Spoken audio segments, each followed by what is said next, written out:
on the record. Good evening. I'd like to welcome everyone to this January 9th, 2019 regular board meeting of the Pullman School District.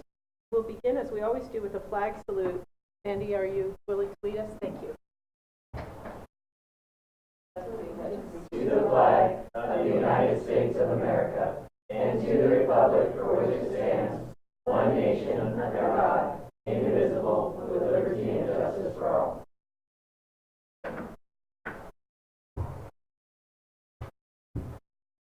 Thank you. Next, we have the approval of the agenda. Superintendent Maxwell, are there any changes to the agenda? Just one change under superintendent's report. I'll be doing a brief demonstration for the board on a Find My School app. Ready to roll out, so I want to give the board a little quick demonstration. So it's not on there, but we'll be doing that. Okay. Other than that, everything is All right. With that, I will approval with the amendment. I will second. Thank you. It's been moved and seconded that we approve tonight's agenda. All those in favor? All right. Thank you. Next, we'll move on to reports, correspondence, and programs, beginning with our Pullman High School ASB report. Event. You all have break. So tonight's report is light. We did have to off with on and leadership just back up again. But to start off, we did have Cocoa and Cream today, which was our leadership way of giving us opportunity to get in some studying. So we had teachers willing to come down into the community after school, and they were helping students that wanted to get extra help. And we also offered to have cocoa, so it would be a little more of an. Our next big event is the Martin Luther King Day. It's going to be happening here pretty soon. And ASB is just working hard with the PAC. That all goes according to plan, and we're very excited about that. And then the last thing I want to mention is leadership is going to try to make leadership calendars that we're going to put around the school, so that there's been complaints from the body that they don't know when things are happening enough, that there's not enough posters or signs around for them to see what's happening. So we're going to make calendars so that way they can look in the future and see events that are going to be happening sooner than the week of when the posters are put up. So that's all I have to report for this week. Thank you very much. Thank you. What is the assembly? It is on the Friday before Martin Luther King, I believe. Oh no, that's no school that day. Monday. It's Monday. My apologies. I'm not in the leadership class, so not aware. Thank you. This month, coming Monday, Justin? Thank you. Okay. Thank you. Thank you. Thank you. Next, board reports, beginning with Director Weed. Well, they're in the middle of the senior project presentations for it. It's fun to see. I've been following one kid who's got his mom works for us, so watch him, and he learned how to make a bat out of a chunk of wood, and a friend of ours that taught him how and stuff. So it's gorgeous. Made like 5 of them. So it was really fun, and I guess his presentation went well. I was out of town, missed it, but anyway, that's going on right now. And then, as Maddie said, there's finals coming up next week, which is lots of fun. Tonight here is wrestling with Teeny, and then also Booster Club, Pullman High School Booster going on here. And then on Friday, Clarkston comes up, play basketball, beginning at 4 o'clock, and carrying on boys, freshmen, girls, ball, JV, and on through. And then swimming is Walla Walla here on Saturday. And that. Yeah. All right. Thank you. Director Roberts. Yeah, so I've enjoyed the break. Like it's been a long time. So not much. I haven't done really much. I did attend the WASDA Legislative Committee meeting last week. We went through a lot of stuff that I think I'm just going to send you guys an email versus summarizing it all here. It is public record. But discussed a lot of interesting things. I kind of found out more about what my role is to be that committee. So I'm really looking forward to it. Otherwise, nothing else. Okay. Thank you. Director Everman. Thank you, Director Tanner. All right, thank you. I was wondering, did anyone else visit us? No, I thought we had planned on doing that after we were. I got the email before, but Yeah. But I would like to do that month. I am not sure because the teacher is about to, but I did go to a civic class. Mr. McCormick mentioned the possibility of school board day semester or in a class where there are the civics. So if two board members could hit those throughout the day, then the students could prepare some questions and the board members could participate for them. And it sounded like a good idea. I thought we were supposed to just go and observe. I don't want to question. We're going to have to come up with answers. Correct answers, probably, because it's a classroom, so right. Accountability, public official. Oh, fine. I think that sounds like a good idea. Okay. No, I yeah. think So that's it good. sounds a little bit more organized, Yeah. Showing up. Yeah. Yeah. So and then we can. So watch for stuff like that.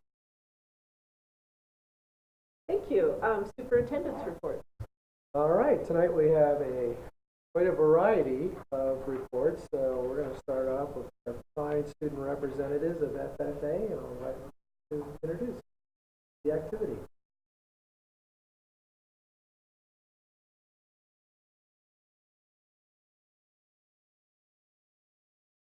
Okay, so the 7 of us are competing in a competition called Ag Issues. So the way that the competition works, you prepare a presentation where we give kind of a bit where we on our issue. So by information, not intending to be biased. Really the intent of it on a controversial issue. So today we'll be presenting our presentation to you just to practice for our competition. My name is Kaylee. We're introduce ourselves really quick. My name is Erin Marshall. I'm Estelle Rich. I'm Erin Anderson. I'm Alec Hodno. I'm Sarah Yuleberg. Hello, everyone, and welcome to Aquilon Agroscience. My name is Kaylee Penman, and today I'll be leading you on a tour of Aquilon headquarters. As we embark on this tour, we'll describe a lot of modern issues in ag science, starting with public approval of the industry. The fact that less than a quarter of our country's people trust the arguably the most important industry in the world is the terrible truth. But the question is, how have so many people lost trust in the suppliers of their food? The answer is a few small mistakes in communication, a new aspect of agriculture, the most prominent being genetically modified organisms. Genetic engineering and modification has been a topic of major controversy for quite some time now. Ever since 1994, when the first genetically modified organism, or GMO, was introduced into the market, in the form of flavor-saver tomatoes, there has been an ongoing debate on whether or not genetic engineering techniques be a benefit to our food or our lives. Flavor-saver and other genetically modified foods were created using DNA from other organisms inserted into the host to benefit it in a certain way. This process is called transgenesis and has sparked a huge controversy full of scientific debates and full uneducated arguments. Informal conflicts like these are the leading culprit behind the spread of false information about new outbreaks in the field of agriculture engineering. The GMO debate is already one of the worst calamities in this field. Despite the abundance of studies resulting in the same claim that GMOs have no negative health benefits, and the debate is still more intense than ever, simply because of the public's false perception on this technology. But what if there was a new revolutionary alternate to genetic modification that could accomplish everything that the old methods could, but in a much more ethical, acceptable, and safer, simpler way, without the controversy of transgenesis? It also seems too good to be true, but as a matter of fact, it exists, and it's called CRISPR-Cas gene editing. With us today, we have a number of citizens from different fields who all have a different opinion and an impact by CRISPR-Cas gene editing. And each of them will elaborate on their benefits about GMO technology and newer innovations in this field. Because we are about to get started, I would like each one of them to introduce themselves. Of course. My name is Alexander Clavino, and I am the founder and CEO here at Aquiline Agrosciences, where we specialize in developing new innovations in agricultural science for agriculturists all around the world. In the past 5 years, we've made amazing progress in developing new plants and crops produced with CRISPR-Cas technology. Hello, my name is Vander Venue, and I'm the head of sales for Gaudium Foods Corporation. From what I can see, I think CRISPR will be great and have an amazing impact on my food sale industry. Hi, I'm Dr. Angerson, and I'm a physician at Pullman Regional Hospital. I'm optimistic for CRISPR's future in the medical field. My name is Sarah Yuleberry, and I'm a representative of rural farmers in the Washington State Legislature.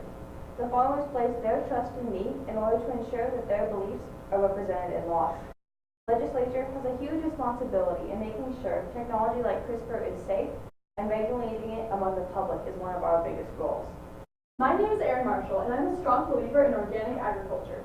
I have reason to believe that CRISPR-Cas technology won't be any different from the GMO technology we've known for decades. And I'll do everything in my power to educate the public. And I'm Isabella Rich. I've lived in Seattle for my entire life, so I haven't had much exposure to agriculture. I don't know much about GMOs or CRISPR, but I hope by the end of the day today, my opinion on these technologies will be solidified one way or the other. It's great that you're all here, so let's begin our tour. Our first stop is the laboratories where the scientists here at Aquiline develop and test their technology. Before we can talk about the ethics and logistics of CRISPR technology, we first need to know a little bit about how it works. CRISPR-Cas is an acronym that stands for Clustered Regularly Interspaced Short Palindrome Repeats, alongside a CRISPR-associated protein, or Cas. This is really just a complicated way of describing what the system looks like, so for simplicity's sake, I'll just be referring to it as CRISPR from this point on. Originally discovered in bacteria and hypothesized as part of its immune system, scientists today are now able to manipulate the technology to do so much more than just heal bacteria. The way that the CRISPR-Cas system works is actually quite simple for its effectiveness. A programmed strand of RNA guides the CRISPR system towards the target strand of DNA in the cells of an organism. When the desired gene is located, the Cas enzyme will bind to the strand and perform its intended action, ranging from cutting, adding, blocking, replacing, or duplicating strands of DNA. Recently, more advanced versions of CRISPR have been used to edit a single base pair of a genome, which can be used to fix genetic mutations, typos in the code of life. That sounds really complicated. Can you simplify it a little bit? Of course, to simplify the concept, picture an organism's DNA as a 3 billion character long Microsoft Word document. CRISPR-Cas is just editing tools.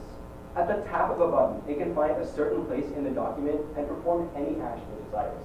It can copy, paste, cut, and replace. It can delete long sections of text, or hit undo to put it right back. This technology is so amazing. It can be used to develop new strains of crops that can grow in all types of climates and conditions, so location will no longer be a worry. The process is also incredibly time and cost efficient, which makes it a viable option for developing foods for Gaudium. That's really interesting, but to me it sounds the same as GMOs. How is CRISPR any different from what's already been around for decades? CRISPR can rearrange the genes inside an organism's DNA in order to change or unlock certain traits and characteristics for that organism. But it doesn't use any foreign DNA. According to the MIT Technology Review, CRISPR allows scientists to create designer plants that don't have any foreign DNA in them.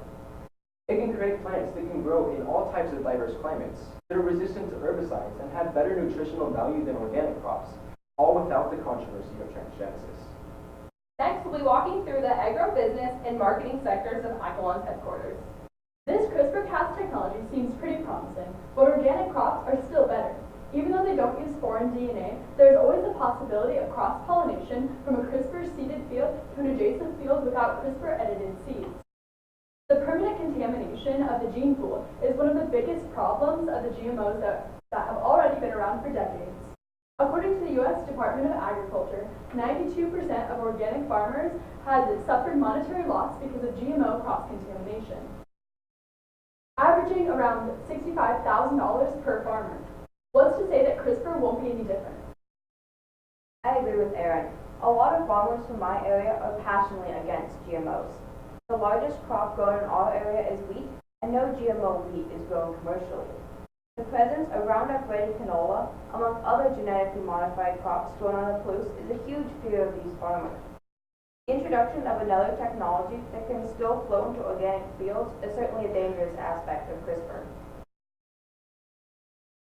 Just under half of the American population actively tries to include organic foods in their diets, especially here on the West Coast, where that number is over 54%.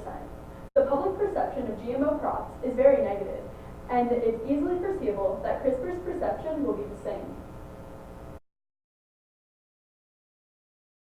Unless drastic changes are made to the agricultural industry's current contamination standards. Exactly. Up until this point, most information about agriculture is spread from the top down, coming from businesses like mine, the government, or media. It's important that people are receiving information from friends and family, as this is more likely who they're going to believe. We have to communicate about this technology from the bottom up instead of the top down. This is the only way that agricultural science can truly gain trust and support from the public. Just the other day, I was talking to one of my friends about GMO labeling and how the presence of mandatory labels on her food has made technology out to be pretty negative. You never see anything on the media that's positive these days. All the major stories that view these agriculture see them in a negative light. If one new negative aspect of anything is discovered, it gets huge press coverage, GMOs included. Consumers will rarely, if ever, hear about all these good aspects of CRISPR on the nightly news, but will still be informed whenever something goes terribly wrong. Top-down communication about science and agriculture is never good for these industries. As we continue on past the agribusiness and marketing sector, we'll come across one of the auditoriums where employees here at Athlon speak about their ideas to members of the public and other corporations. Today's presentation is about the medical application of CRISPR technology. This is what I'm most excited for this technology. Hundreds of institutions around the world are working tirelessly to develop CRISPR for medical usage, and as it stands, is being researched far more than its usage in agriculture. CRISPR has already proven to have the capability to treat numerous viruses, including HIV, and has applications for treating Alzheimer's disease, muscular dystrophy, diabetes, malaria, and more. Scientists have even made significant steps in using CRISPR to treat cancer. CRISPR has also been used to combat bacterial and fungal infections, such as powdery mildew in corn, which costs the agriculture industry billions of dollars each year worldwide. And the kicker? Unlike traditional GMO technology, CRISPR can be applied to a living organism by the way of injection, pills, or other methods, which makes it all the much more accessible as a form of medicine.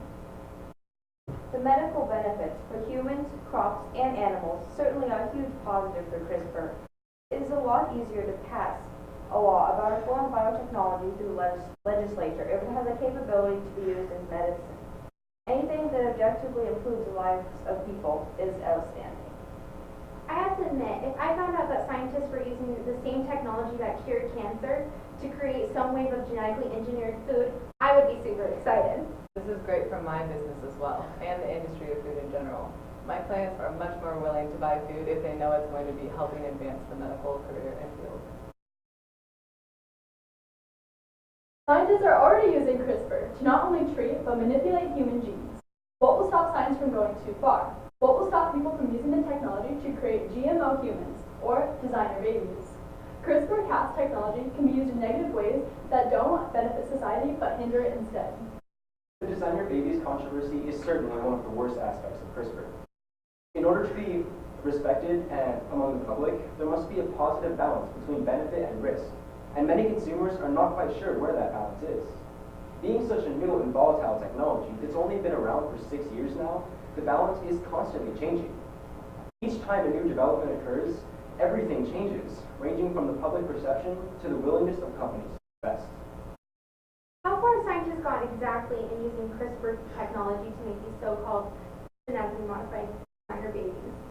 Chinese researcher He Jiankui claimed in November that he successfully used CRISPR technology to modify the genes of twin girls to be more resistant to the HIV virus. Despite the fact that Jiankui doesn't have enough evidence to prove it, it's still marks the first claim of direct gene modification in an embryo. The technology is still too new and hazy to be used commercially. But in the future, when all the kinks are worked out, I have no doubt it will revolutionize medicine. The government has to have a huge role in regulating something as revolutionary as CRISPR. My wonder is how it will compare to the government's involvement in GMOs. The United States is actually one of, if not the most favorable country in terms of government allowance on genetically modified organisms. But still, it can take a decade or more and thousands of dollars to release a new strain of crop. Although this is important, the FDA's inspection and patent is important as well, and in the end it's worth it, but it's a tedious and expensive process to get government approval. USDA and FDA have already decided that crops produced with CRISPR-Cas or other methods of gene editing will not be regulated as harshly as those produced with traditional gene modification. The Secretary of Agriculture, Sonny Perdue, stated that the USDA does not regulate or have any plans to regulate plants that could otherwise have been developed through traditional breeding techniques as long as they are not plant pests or developed using plant pests. Perdue recognizes that gene editing can be simplified down to just a sped up version of a natural breeding process, a simplification that makes it much more appealing to pretty much everyone. But he still fails to recognize the negative aspects, and I worry that CRISPR may be getting through too easily. Well, we've all had a great time exploring Aquilon Agrosciences today, and I hope that everyone has learned a little bit more about CRISPR technology and how it can affect agriculture and science as a whole. Before we say goodbye, I'd like to invite all of our guests to share some final thoughts on this issue. CRISPR-Cas technology has the potential to revolutionize agriculture. The ability to decisively, accurately, efficiently, and inexpensively modify an organism's DNA to benefit it in nearly every way imaginable, while introducing no foreign DNA, yet having as many or more potential applications as other genetic modification methods, is simply a technology that cannot be ignored. CRISPR-Cas is certainly the future of genetic engineering and maybe even our lives. I'd like to finish by saying that crops produced with CRISPR gene editing will be released by the end of the decade. If we can effectively communicate the positive aspects of CRISPR and avoid the negative ones, we can get away from what happened with genetically modified organisms, and this revolutionary innovation will live up to the expectations. So far, most of the effort putting into researching CRISPR has been into the medical field. I firmly believe that this is a good thing, and it should continue to be researched. But CRISPR's true potential lies in agriculture. The medical research pertaining to its application on living organisms could have revolutionary impacts, like treating diseases on fully grown plants. Gene editing is just a newer, fancier form of genetic modification. It still has all of the same problems that GMOs had, with the only difference being that it doesn't use any foreign DNA. No one's opinion about designer crops is going to change because of this one difference, and the technology is still too new to have significant impact in the near future. Despite the USDA's strides to treat gene-edited crops more similarly to organics than GMO crops, I still think that regulations on gene-edited crops should be near to those of GMOs, and that labels should be required similar to GMOs. It's a government's responsibility to ensure the safety of its citizens, and because of that, actions need to be taken to ensure that CRISPR-Cas is safe. I've been shown a lot of information today about something that I didn't know a lot about. Both sides have really compelling arguments, but I still can't choose a clear side on how I feel about this issue. For now, I guess I'll have to wait and see how the technology affects agriculture. Thank you.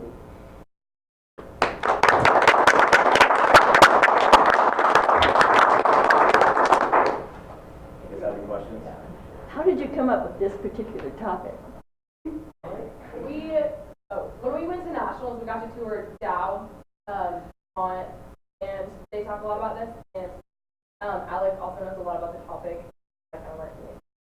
And we all find it really interesting because it's not just about our food; it's about human bodies and helping save human lives. So it's not something that they just give you a list of potential topics. You had to come up with your own. Fascinating. Do you each research your own characters, or I mean, was this a collective effort? All Alec. We all have to know about the topic. We all have to answer questions at the competition, but Alec wrote it. And we were able to add things. Yeah, we worked on it together, but Alec. He's a strong contributor. Yeah. Yeah. Great job. Very current, thank you very much. In terms of CRISPR, could it be provisionally licensed for 6 months, a year to check it out? Well, the first commercial usage of CRISPR is going to be released by Dow DuPont in the form of waxy corn, which isn't necessarily used in food, but there's lots of byproducts of it, like glue that can be used. And when it's released to the market commercially, it will essentially be really similar, handled as GMOs. You can just buy it if you want to use it. And I believe you can get like a 6-month to 12-month license in order to use it, but it is very new, and right now it's still in the research phase. So not a lot of the commercial and marketing aspects have been fully detailed and disclosed yet. So we'll find out when it comes out next year. Because there is such a thing as those provisional or conditional licensures which allow field studies to happen. That would be a prudent way to progress. Good job. Very impressive. Well done, you guys. Thank you. Thank you. Thank you. Thank you, well done. Thank you. Thanks, guys. Thank you. Yeah, thank you.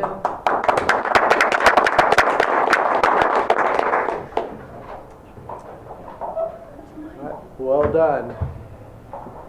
Next up, I'd like to invite Chris Franklin to give us a PHS League update. Yeah.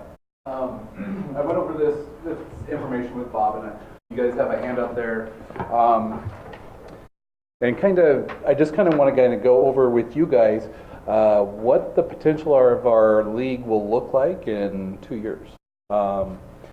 And so in the handout there, the first one is I kind of laid out the WIA's classification system. Currently, the WIA system takes enrollments from starting in January. So this January, October, and November, and September of this coming year is when they'll pull the numbers. Currently, they take the top 65 schools, you're in 4A. The top 60, next 65 is 3A, next 65 is 2A. There is an amendment on the table which will actually help our league, that it's going to go more to, so if you turn to slide 3 on page 2 there in the red, the proposed amendment there is they're still going to do the P223 form that is submitted to OSPI. That is going to be our enrollment numbers, but they're going to go back to hard numbers, meaning if your enrollment is 1,300 or plus, you're going to be a 4A school. If your enrollment is 3A, or to be a 3A, it'd be 900 to 1299. To be a 2A, which we currently are, would be 450 to 899. The other thing that this amendment does, in the previous years, and this is kind of what has hurt our league, is the state didn't count those those schools that had 0 to 25 students, which does impact things because you're taking a bunch of numbers out and it adjusts the line a lot. The WIA is proposing to take that out, and so what that's going to do is kind of having the hard numbers of where our league would be or what division schools will be in. We'll gain schools, which is good for us, which we'll talk about. So if you look at slide 4 there, our current league is Cheney High School, Clarkson High School, East Valley High School, Pullman High School, and West Valley High School. Now, the small league, the reason why you'll see a lot of transportation requests going to Yakima and things is because we're such a small league, we have to combine with the CWAC, or the Central Washington Athletic Conference, to go to state.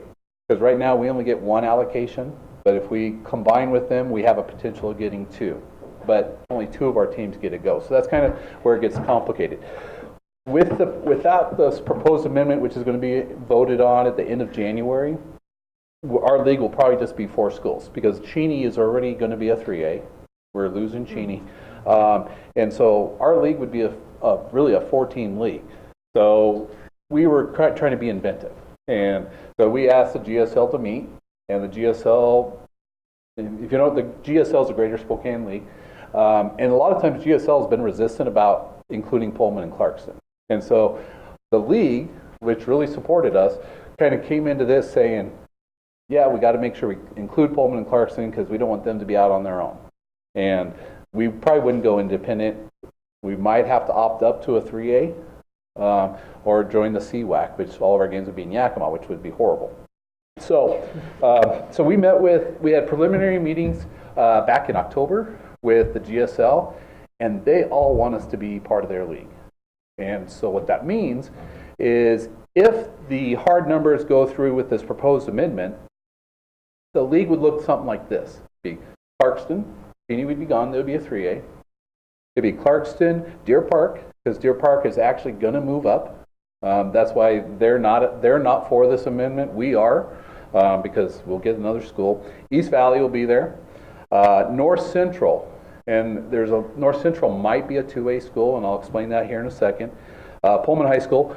Rogers High School, if we have these hard numbers, will be a 2A school. Okay, and if you haven't noticed in recent, our sports have been playing Rogers, have been playing North Central, have been playing Shadle, and we're successful, and that's a great thing. And so, and along with West Valley. If we had a league that size, with all 2A schools, we would not have to combine with the Yakima schools. We would get our allocations, and we'd get those teams automatically to state. And so the reason why North Central is kind of italicized there, because there's a second proposed amendment for the WIAA, and it's taking it's called the adjustment enrollment. So if you look at slide 3 there, schools with free and reduced data as reported by OSBI for the month of November would be reclassified. So if a school has 10% more free and reduced than the state average, so I think the state average is 43% right now. If there was 53%, which schools like Royal, Othello, and some of those schools they're up at 60-70%, so they would be reduced based off that. And so North Central, because their free and reduced rate is pretty high, we could have a potential of being a 2A school, which would be great for North Central because I think that would make it very competitive. They wouldn't have to play the Mount Spokane's because Mount Spokane's a 3A, Rogers is a 3A, Shadle's a 3A, so those schools are struggling a little bit. And so the only way that the GSL, the Spokane School District, would kind of entertain having Rogers and North Central possibly dropping is if they were still part of the GSL. So that when we talk to the GSL, is the Great Northern League would kind of go away, and we'd be a GSL 2A, 3A, 4A league. And that's what you'll see kind of on the backside. So we've had those preliminary meetings.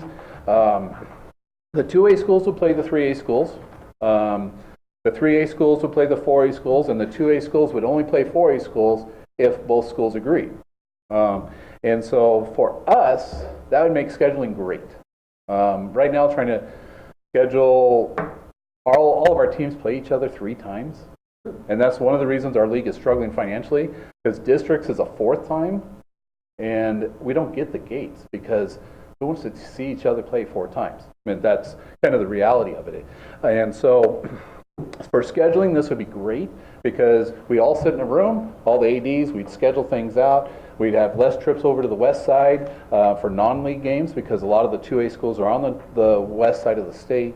And so I think it would just makes sense for us as our league to just sit in one room and do scheduling and get all of our schedules. Yes, we're still going to have to travel to Spokane, but we're not going to be going to Seattle. We're not going to be going to those different things. So we'd save costs in transportation. And so, so combining with the GSL on the last slide here, it would balance out the non-league games because we wouldn't have to go to the CWAC. We wouldn't have to go to the west side. And as I mentioned, we do more with the Spokane schools. Make schedule easier, travel to Spokane, but not necessarily Central Washington or Western Washington. So if the amendments passes, we'll have more school in our league and we will get our state allocations for tournaments. And that's what we're kind of missing right now, and that's why we have to go to Yakima. It will actually help us financially because our league, we are trying to get a sponsor because our league is struggling because we have 5 schools, and in districts, people don't want to see each other play 4 times. And that really hurts our district gates, and that's where the league gets money from your school dues and from your district gates, and so that would help us. So in February, the ADs and the principals are going to be meeting with the GSL at the next AD meeting in February to discuss more about this and see what concerns are. So my point being up here today, and after talking to Bob, it's good just to keep you guys informed. There's no action required for you guys. It's just more for if anybody asks, what's going to happen to the league in 2 years, because this is a first year of the 2-year cycle. The next year will be 2 years, and then who knows what's going to happen. So the amendments will pass probably in January, or hopefully pass in January. They'll be voted on in January, and then we will kind of know a little bit better about it. Now, if you read the WIA amendments, there is one thing that the WI district directors are going to propose separating. Is in the amendment, it does say that the WI executive board would have permission to change enrollments and different things like that. And the district directors have said, no, we're going to make those separate issues, because a lot of people saying this isn't going to pass because of that statement. And so I proposed yesterday, I said, you know, it should say the exec board and district directors, because then leagues would have input to their district directors for that. But so the district directors are going to put on the floor in the January 28th meeting is just to have to separate those amendments out. So like I said, there's nothing for you guys to have to do. I'm just trying to keep you guys up to date. I've been really good about keeping Bob and Roberta up to date, because I think it's important that we're all on the same page. You know, and their concerns I can take back to our league, to our district, and go from there. And so yeah. Any questions? Chris, what happened to, oh, I'm sorry. Oh, no, Go ahead. no, that's fine. Go ahead. Well, so I was just going to clarify, so if the amendments get passed, it would go into effect for 2021? Yes. Okay. Yeah. So. And then also on the amendment number 2 with the 10% or greater over the state average, so that would just drop them down one classification? Correct. Okay. Yeah. So it could be like a North Central, which is a 3A, which would probably be at the bottom. It would drop them down to a 2A. Okay. If they chose to do that. Okay. I mean, And schools would have to be- apply to do that. Okay. Well, and our free and reduced rate, I think, is like 23% or something. So, I mean, there was one part of that amendment that I really fought to get out of there. It says if you're 10% below the state average, your enrollment would be adjusted up. And I fought that. I said no, because that doesn't make sense to me. And I was very vocal about it. And so, something. I have a question. Oh, sorry. Yeah. Okay. No, I'm done. Are you done? Yeah. I'm sorry. I thought you were, Yeah. but I obviously Yes. don't know anything. So, what happened to our traditional, we used to play Meade, Riverside, Colville, 9 Mile? Are they in a different? Yes. So Meade is a 4A school, so they're a bigger school. Though the recent reports are Meade and Mount Spokane are going to probably be dropping to 3A. Riverside, 9 Mile Falls, Medical Lake, Colville, they're all 1A schools, so their enrollment's a little bit lower than ours. Deer Park's the one that's always on the bubble. Then there's a variety of reasons for it, and I kind of know some of the reasons why they're a 1A, but I'm not going to get into that. And so, yes, that traditional league will get Deer Park. Medical Lake could be coming back too, though their free and reduced rate's pretty high. So my guess is they would be still a 1A. Yeah. I was just trying to remember, because that's when my kids were playing. Those are the schools. So Yeah, and it's interesting. when I played at Deer Park, I was part of the original Frontier League. Yeah, So, that's the one. you know, so yeah, that's way back then. But with Deer Park coming back up and Rogers coming, Deer Park doesn't want to, and they're fighting it a little bit. But our District 7, WI District 7, votes the way the board wants them to. So they don't have really say. So our board really, I think, is in favor of it. So yeah. Any anticipated impacts on the way officiating would be organized and coordinated? Officials are a unique beast. Yeah. We're going to be in an official shortage. We're already in a bus driver shortage. Officials are worse. Like wrestling tonight, we're wrestling Cheney today. We had to bring down, or the Officials Association didn't have enough officials here, so they had to bring one down from Spokane. Soccer, we're already using the Spokane officials group up there. The bad thing about using them is we have to pay mileage, so that adds a little bit of a cost to us. Football and basketball, those officials are getting kind of into the elderly age, and I think we're going to be losing some pretty quick. And so I think it's going to be hurting nationwide, but especially in our area. So and we can't use Idaho officials because of the Washington Officials Association agreement. So it gets complicated. So, yeah. What does it take to become an official? You just have to do the training. You have to go and you have to be certified as an official. I'm not exactly sure the whole process, but I can get in touch with someone who does. We have the wrestling officials, the basketball officials always come and say, hey, they're doing training, and we keep telling them, go to WSU Sports Management, go to Eastern Washington, in their kinesiology department, because there's a lot of kids out there, I think the biggest thing that's hurting officials right now is the verbal abuse they get. From the stands, basically, from the audience? From the parents, and that's why I mean, this year we started doing a compete with class sportsmanship recognition. That's the reason, is because I want us to promote sportsmanship, and that's, I mean, obviously you can see that on the handout there, but that's because I think if we can start getting a better environment, officials will be here more. I mean, I'm trying to encourage that, I guess. I didn't think of that, but that makes sense, yeah, because high school sports is pretty... They get a little chippy, and Okay, it starts in Little League. It does start in Little League, and that's why, I mean, I think if we start at the high school, maybe it will filter down. That's my hope. Yeah, and I mean, unfortunately for Bob, he gets all the emails I send to all those schools, because I let the superintendent, principal, and AD know who got it for that game, just because I think it's important for them to know. Bob gets copied on that, just in case the superintendent contacts him, and I just think it's important that we recognize that. So that's my philosophy, and Justin and I are on the same page on that. So we're trying to promote the positive and not the negatives. Yeah, I think it's a great. So, yeah.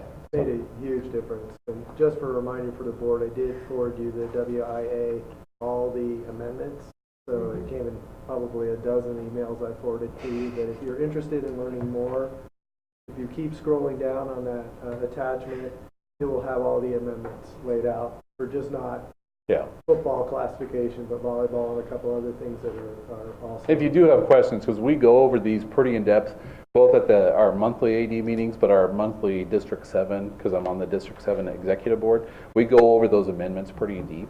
In January, the only two amendments that are being voted on are the classification and the adjusted enrollment. So the next one will be voted on in April.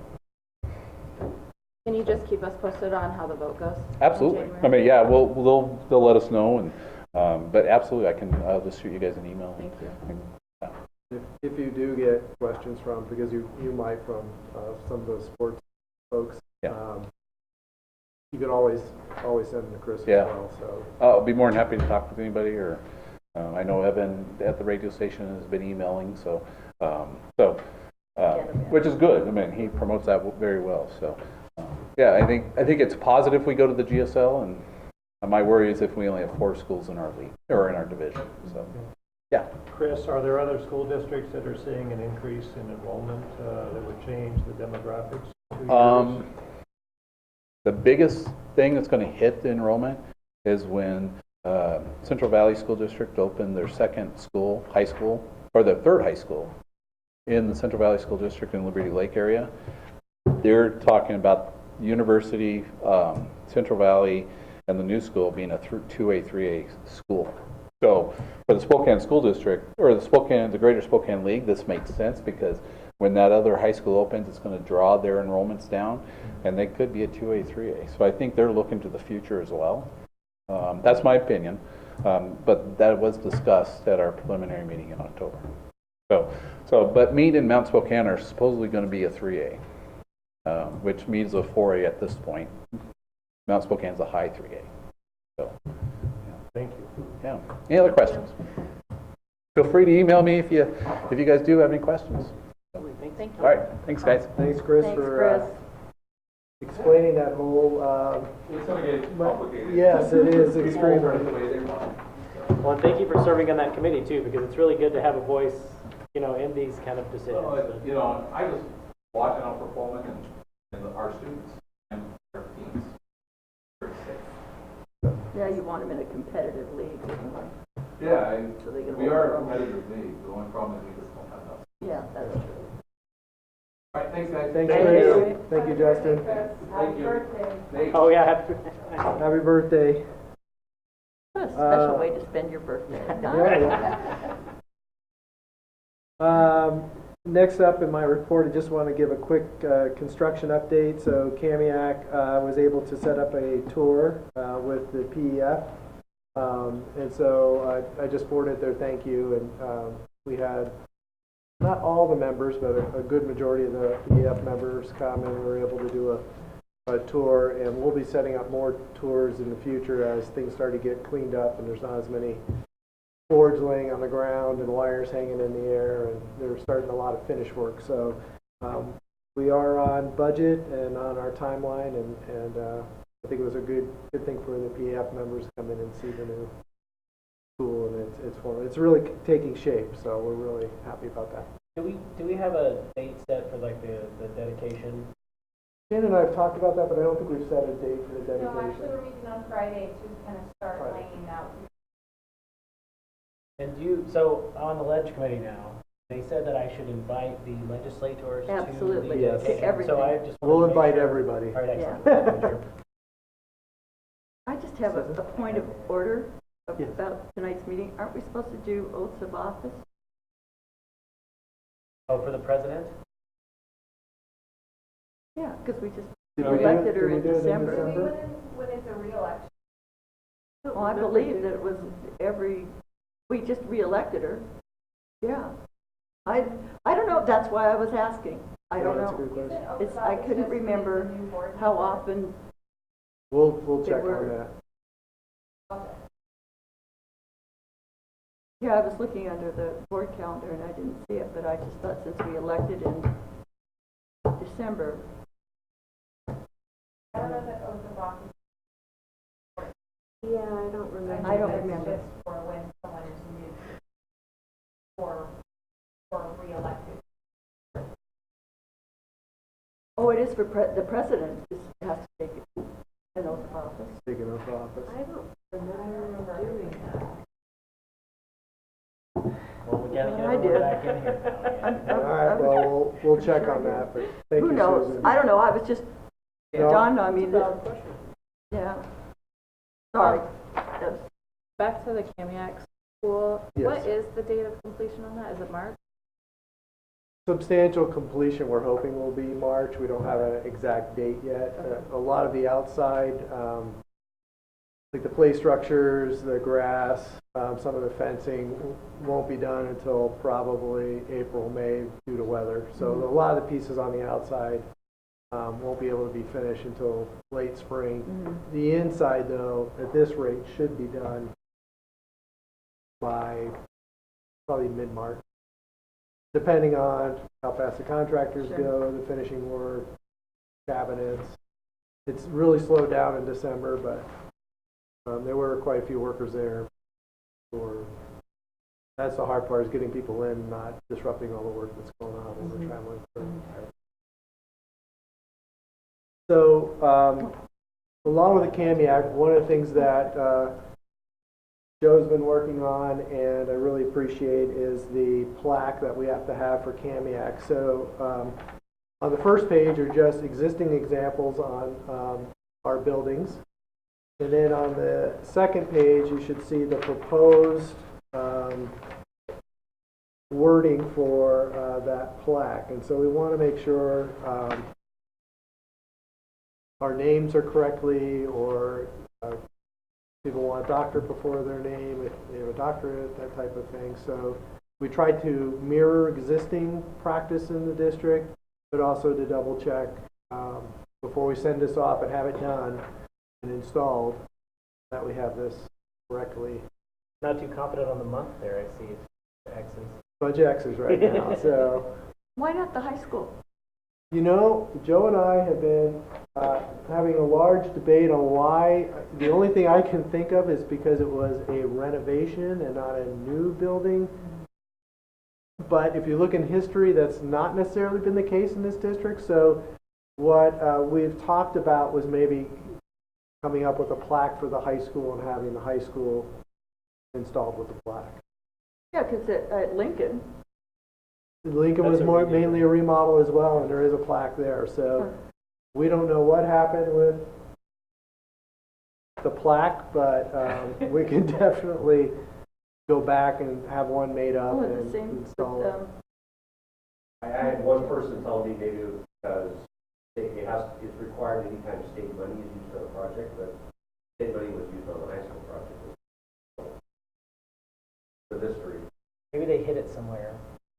Well, I think because maybe it was such a complicated project and we were having so much fun with it, Just we, fell. that was the least of our worries. Arguing over a sky was the Or black. just celebrating the fact that it was finally open.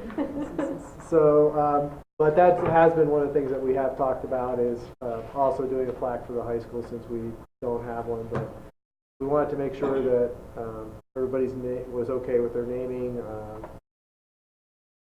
before we went ahead and got this made and installed. So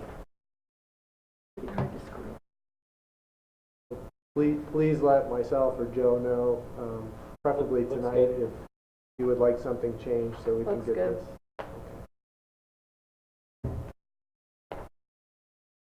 Jim, I didn't know if you wanted to be Jim or James on Jimbo. Jimbo. If nothing else, it serves as a That would be a lasting, documentation of the evolution of the mission statement. It looks good.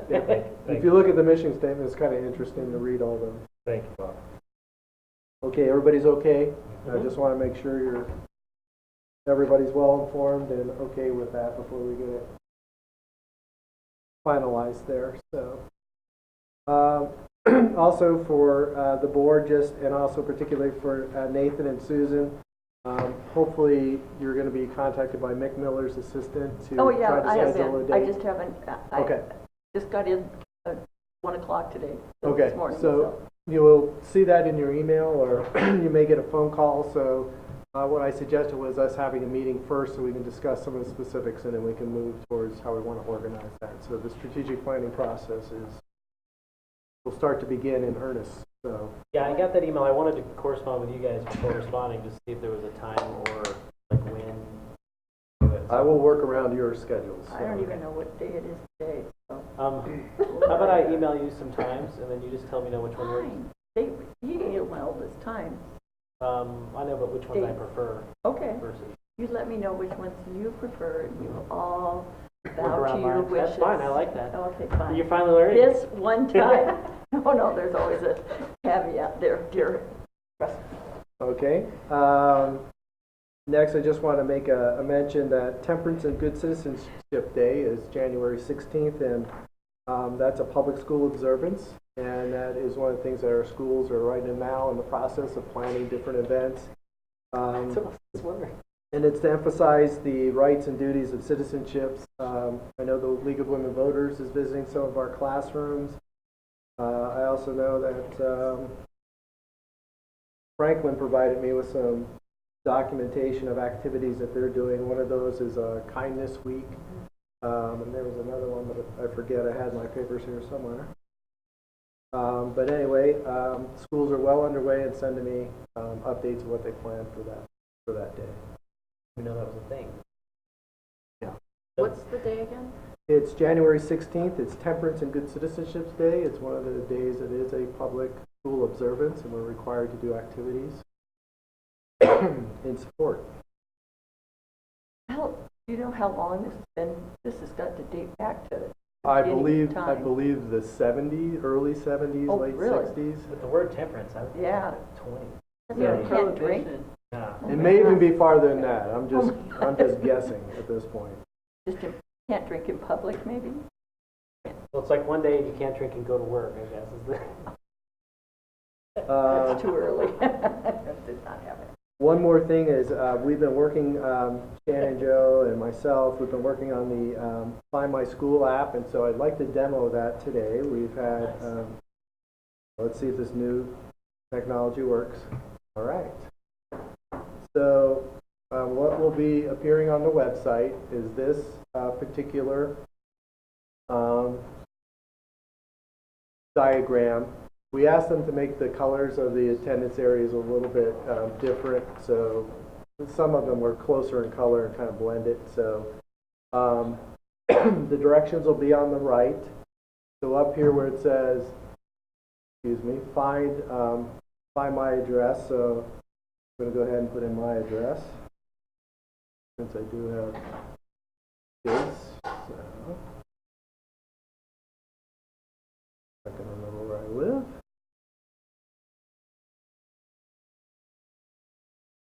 View.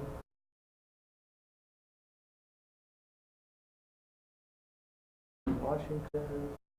So I'm going to click on my address.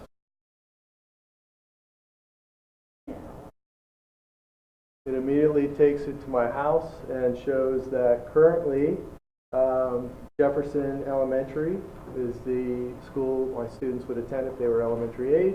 But however, in 2019-2020, that will be Kamiak Elementary. Now, one drawback that we've run into, if you look at Marsh Drive and Valley View, there's hardly any homes there. Well, I can tell you they're almost completely filled in. So this is about 3 years behind. And so if So you it won't recognize those addresses? right, it won't recognize anything built in the past 2 to 3 years until Google Maps somehow updates that. So we do have a comment on there that they can call the office, but it'll generally give them an idea. I also plan on meeting with the Realtor Association so I can show them how this works and they can talk to their clients about, if you don't see your house, but this is where you do live. You live on Marsh Drive, and yes, we know there's a house there even though it doesn't show up on this map. But even if you click there, what happens? It tells you what school you're in. So even if you know that, I forget the address on Marsh Drive that is, but there is a house there, it will tell you what school that your elementary age children will attend. So this is based on all addresses in Google Maps, not necessarily the addresses of the current students. Like we didn't plug in our district information, right? It is, our information is in there as well. Okay, but like if I am moving and I want to look at where my future address would be, even if there's not students in that You home, can it type would that still address and it'll pull still up. show you, yep. Okay. You could kind of fudge an address and it's going to take you to the area. So people can either type in an address or they can just click on the map. Okay. So you can go back here, and if I keep going down, and say, oh, I know I live out in the country here, it's going to tell you. Or if I know I live out here, there you go. That's cool. So did a lot great. This company was great. We just talked on Monday, and then they did the 8 changes we wanted and had it back the next day. Wow. Nice. So the only drawback though is that it's not totally updated. It is a few years behind. But if you do know you live on Marsh Drive, even though your house doesn't show there, you click on it, it's going to tell you what school you're at.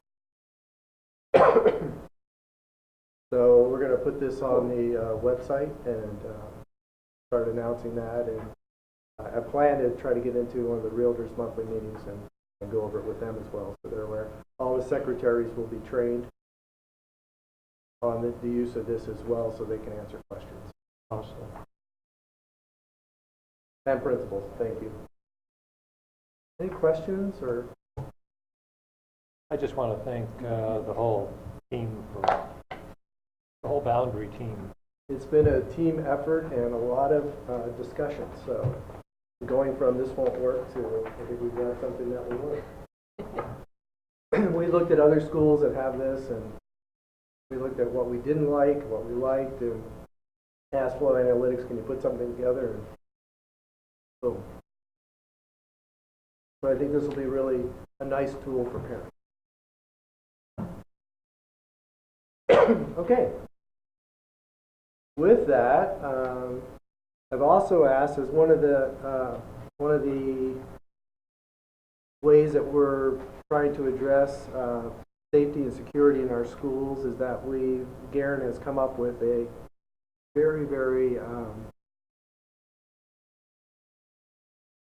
thrifty way to update our volunteer check-in and volunteer and visitor check-in system at our schools, as well as right now when we're doing our volunteer background checks, it's a pretty onerous process. People have to get the form, they have to fill it out, they have to bring it to the school, then they have to send it to Dagny, and Dagny sends it to the state.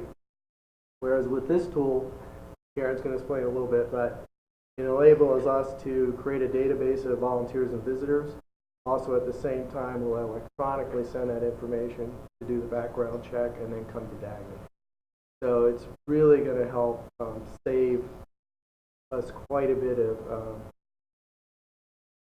hours of work, and while giving us a really nice database that can also be user-friendly and I think improve the safety and security of the building. So I'll turn it over to Garen for a demonstration.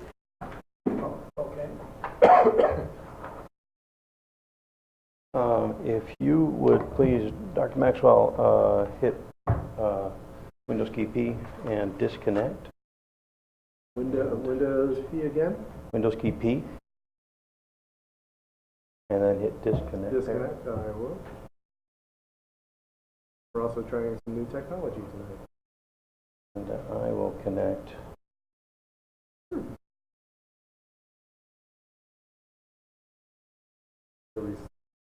See how it goes. We haven't gotten into the heart of the reconnect.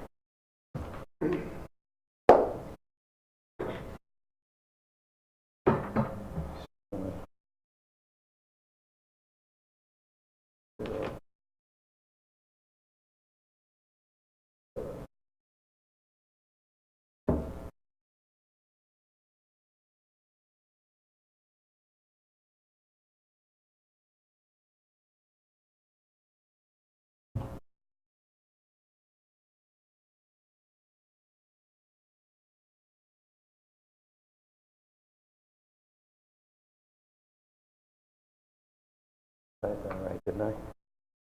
I might be displaying in the library. Oh, did you not do the 3F63? Huh? Yeah, I'm on that. Come on. Said it could not connect. I have the wrong number. Stand by. Save your $20 for tech services. Hold that for you. Spent 10 minutes at a meeting earlier today. It's Yeah. a problem. So I could jump on his, but I wanted to leave that unattended there. Yeah, I just got this working. Don't mess with it. No, if you need to use mine, Karen, do you want? It's part of the tech that we're rolling out in the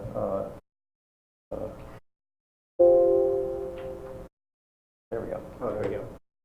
All right. So after much ado, this is kind of the future of everything that we do here. And I wanted to of course this is my tech board report, and I was running through this and thinking, this is like my 17th year here, and I recall the first one of these I did was back in 2004, a few years after I started here. And some of you were here then. But we've come a long way in the last 14 or 18 years, 17 years I've been here. This actually was the high school MDF back in the day. That was a server that sat in the corner, and we have come a long way. We now run an enterprise class solution, which has been always my target, trying to be the best and the most efficient, most effective for the money that we have to spend, and our taxpayers have been very gracious to us, and so we've tried to make that go as far as we can. We now run operations that are professional and clean and properly housed and so forth, and those lead to quite a lot of things. We're yet 3 years into 99.98 uptime on our network. Why is that important? It's because most of what we do today is via wireless network.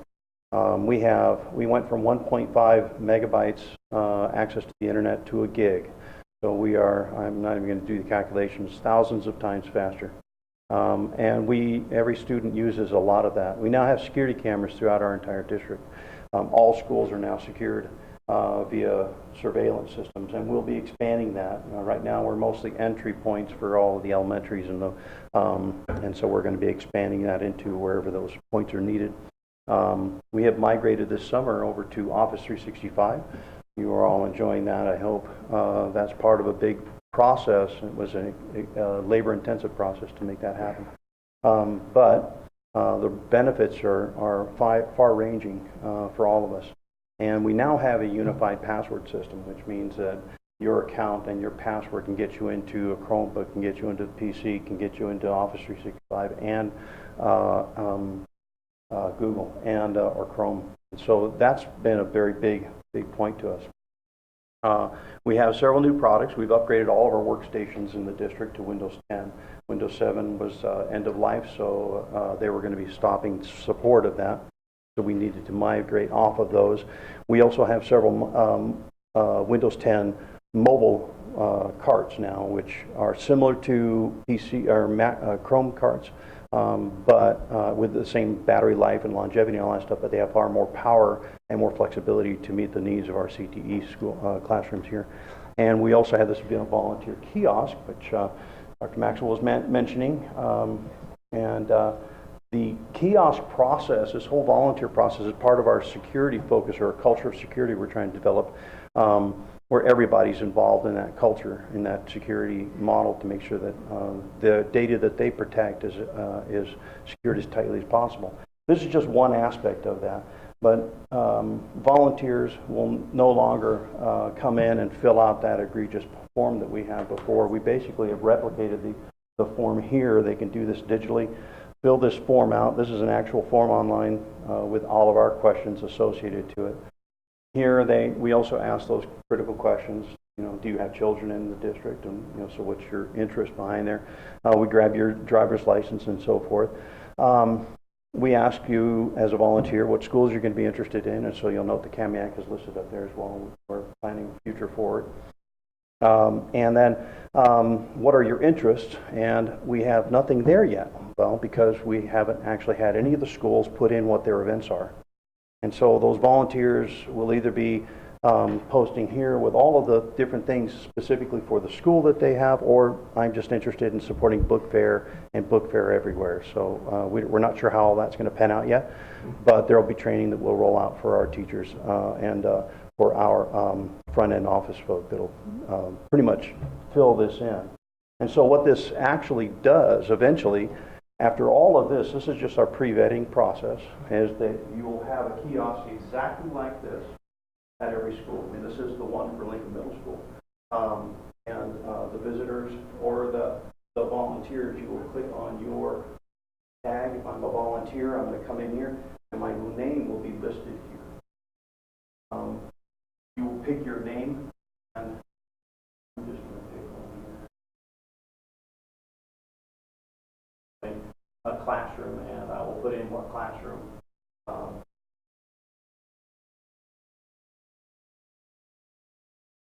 Put in a classroom.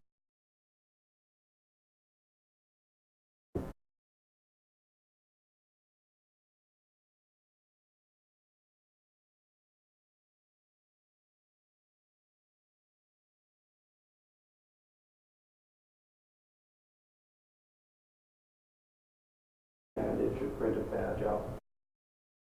So I'll wait for that. But the badge is designed to allow our teachers, our front office folk, to have a nice, visible form. These are going to be actually bright yellow, or neon yellow. And that's the form that you're going to have. It has a time and a date stamp, and it has a location on there where you're going, and so forth. And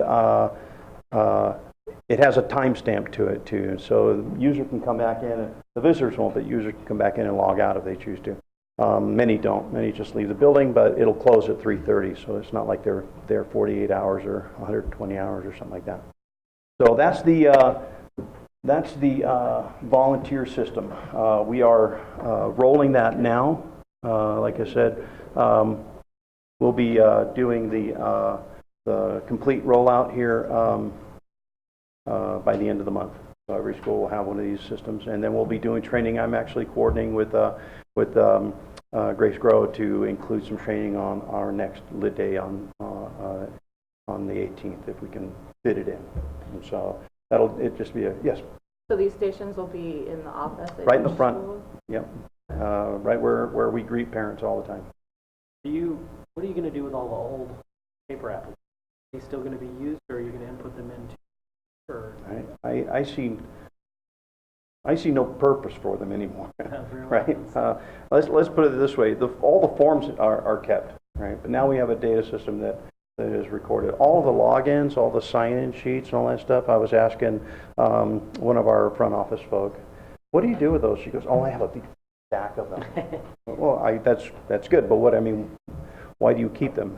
Have you ever looked at them?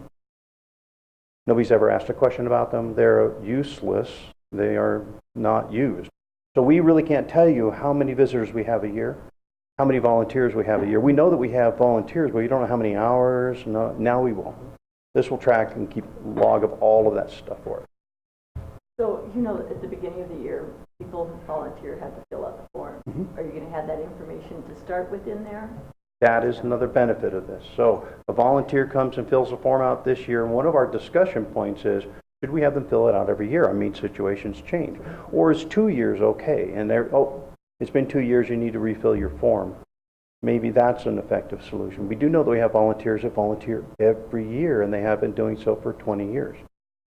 So, where's that? Well, we don't know. We don't know what those lines are. We're going to roll this out, as I suggested. We'll roll this out for the rest of this year. We'll do a lessons learned at the end of the year. How did it work? What can we change? What didn't work? For example, what about a PIN number? Anybody can walk in and as I questioned the vendor for this, I asked that same question. He said, this is not a last line of defense, or it's the best defense is personal knowledge. I know that person. I can speak for that person. And that person I've never seen before. And so that's how we typically would work with security anyways. But this is just a reminder for... No, I guess what I was trying to get is when you roll it out, are the current volunteers going to have to refill out? Oh, I'm sorry. Yeah, they are all in there already. Okay. We pulled, I pulled that long and complicated form database from actually just a spreadsheet. Yeah. And I had them upload that sheet in there. All that's in there now. So yeah. And if they're not in there, we'll have to add them real quick, so they can go in and add themselves. I was just worried about background check and that sort of thing. Having to redo it. No, we don't have to redo that. Well no. done, Aaron. Thank you. No, it's not me. It's my staff and my group. The well done, conversation, Aaron's staff. Yeah. the conversation has been, though, is, maybe we do it every 2 years just in case something has happened and then somebody should not have continued action. So right. that's something that we're going to see. We're going to test it, like Karen said, and do a lessons learned. But this is going to save us a lot of paper, time, and time for everyone. It's part of it. I'm sorry. Is this something that can be filled out at home? Yes. Or only Yeah, on that the site that I hit that you Okay. saw, that's on a website. Okay, So, so yeah, at it's the beginning open. of the year, there'll be if you want to volunteer, go to this website. And we'll have it fill out on your our form. websites, on all of our schools. Hey, volunteers, click here, fill out And your then form. what's the turnaround time on the background check and having I don't giving know. approval? I believe it's almost instantaneous because it's a digital system. So they're going straight out to the state. But there's some questions about, let's say somebody gets kicked out and this needs more investigation.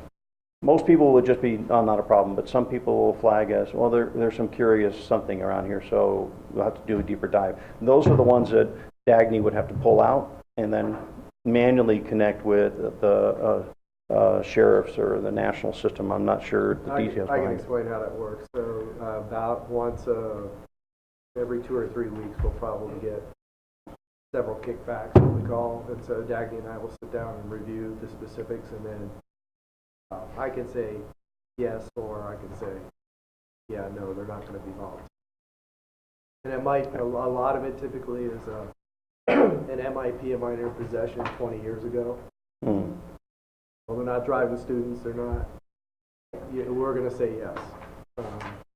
But if it's something else and there's a laundry list, then we're probably going to say no. If there's any question, Dagny's really good about bringing the stack up, and we go through each individually, and I read through all of those. This is a double check. It's a pretty elaborate system. I mean, but again, it's not final defense. Yes. Is there a way to block a person Mm-hmm. if you find something has, like a current volunteer and something has popped up? Yeah, their account will be disabled, and they'll get a get big their little giant. Yeah, can't do that. And now, again, but does that stop anybody really? No. If the front office is very busy and they want to, the argument was, well, but they could come in and they'll always be able to do that. And today they can come in and just sign the sheet, nobody's paying attention, and grab a badge and walk in. It's not a perfect solution, but at least this way we're capturing the information. And from that information, we can base good decisions, so we can be decision-driven, and I think that's an important aspect as well. So. Also there'll be bright yellow rather than the white. We're just using white now because we have a lot of white. We do. We'll use those as failover when you're empty. We're going to use those up, go to a yellow, but right now what happens is they do sign in, they get the hard badge, and they walk out with it. Mm-hmm. I have to get the red apple. Some get apple. Every school's a little bit different, but now everybody will be the same. So if you see somebody down, they're either going to have one of these or they're going to have a yellow. Right. That was one of the questions from the front office folks was, well, some of our long-term volunteers have taken one of our badges and they laminated it and they come in with it all the time, and I'm like, no. Yeah, that's, I'm fine. I'm sure it's fine. I don't have a problem with it personally. It's not an issue with that, but we can't capture the data. We know how long they've been there, how many times they've volunteered, what's those volunteer hours mean to us, that sort of thing. Who will have access to the volunteer pool? Like, as far as, can employees go in there when they need a volunteer and look up whose interests align with that? Or It is not an open system for that. Dagny, and that's part of the growing thing. We maybe don't know. Maybe it would be fine. So I'm speculating that my response would be no, we don't want to open it up like that. We would say that the front office, office managers would have access to it, principals would have access to it, Dagny would have back-end control to it, and so forth. But generally, no, the teachers just need to know everybody should have a badge or a badge.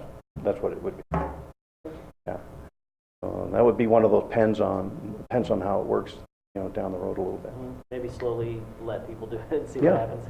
And that's the lessons learned at the end of the year. One of the things we are taking a look at, there is a function, I believe, that we haven't dove into it, but if a school can input all their events, then parents can say, hey, I'm interested in volunteering at the carnival. Then we could create a list and then give it to the PTA or PTO or booster. That's who I was thinking of, because they're always asking for tons of volunteers. Right. And I just figured if they had a list of like, oh, well, this person wanted chess club or something. So I believe there's a way that we can do that, but we're going to have to operate it and see what all the functions are. Phase 2, that's right. Good. Phase 2. Phase So- 2. Speaking 2.0. of, so On your kiosk, is it going to be that height or something? Or is it going to be? it's on the counter. It's going to be on Okay, the front so counter of it's every class. We've like already standing. spec'd out space for every one of them. They're wireless devices. All they need is power. They can auto boot up and they log right into the system. It's a pretty clean system. You can't use it for anything else but the kiosk. Oh, perfect. So it is. It'll have a keyboard and a mouse, but that's only for typing stuff in. You can't go anywhere else with it. So it's a very dedicated device, and it's just going to be front with that little printer sitting next to it. It's a little thermal printer, and actually the whole system is fairly low cost.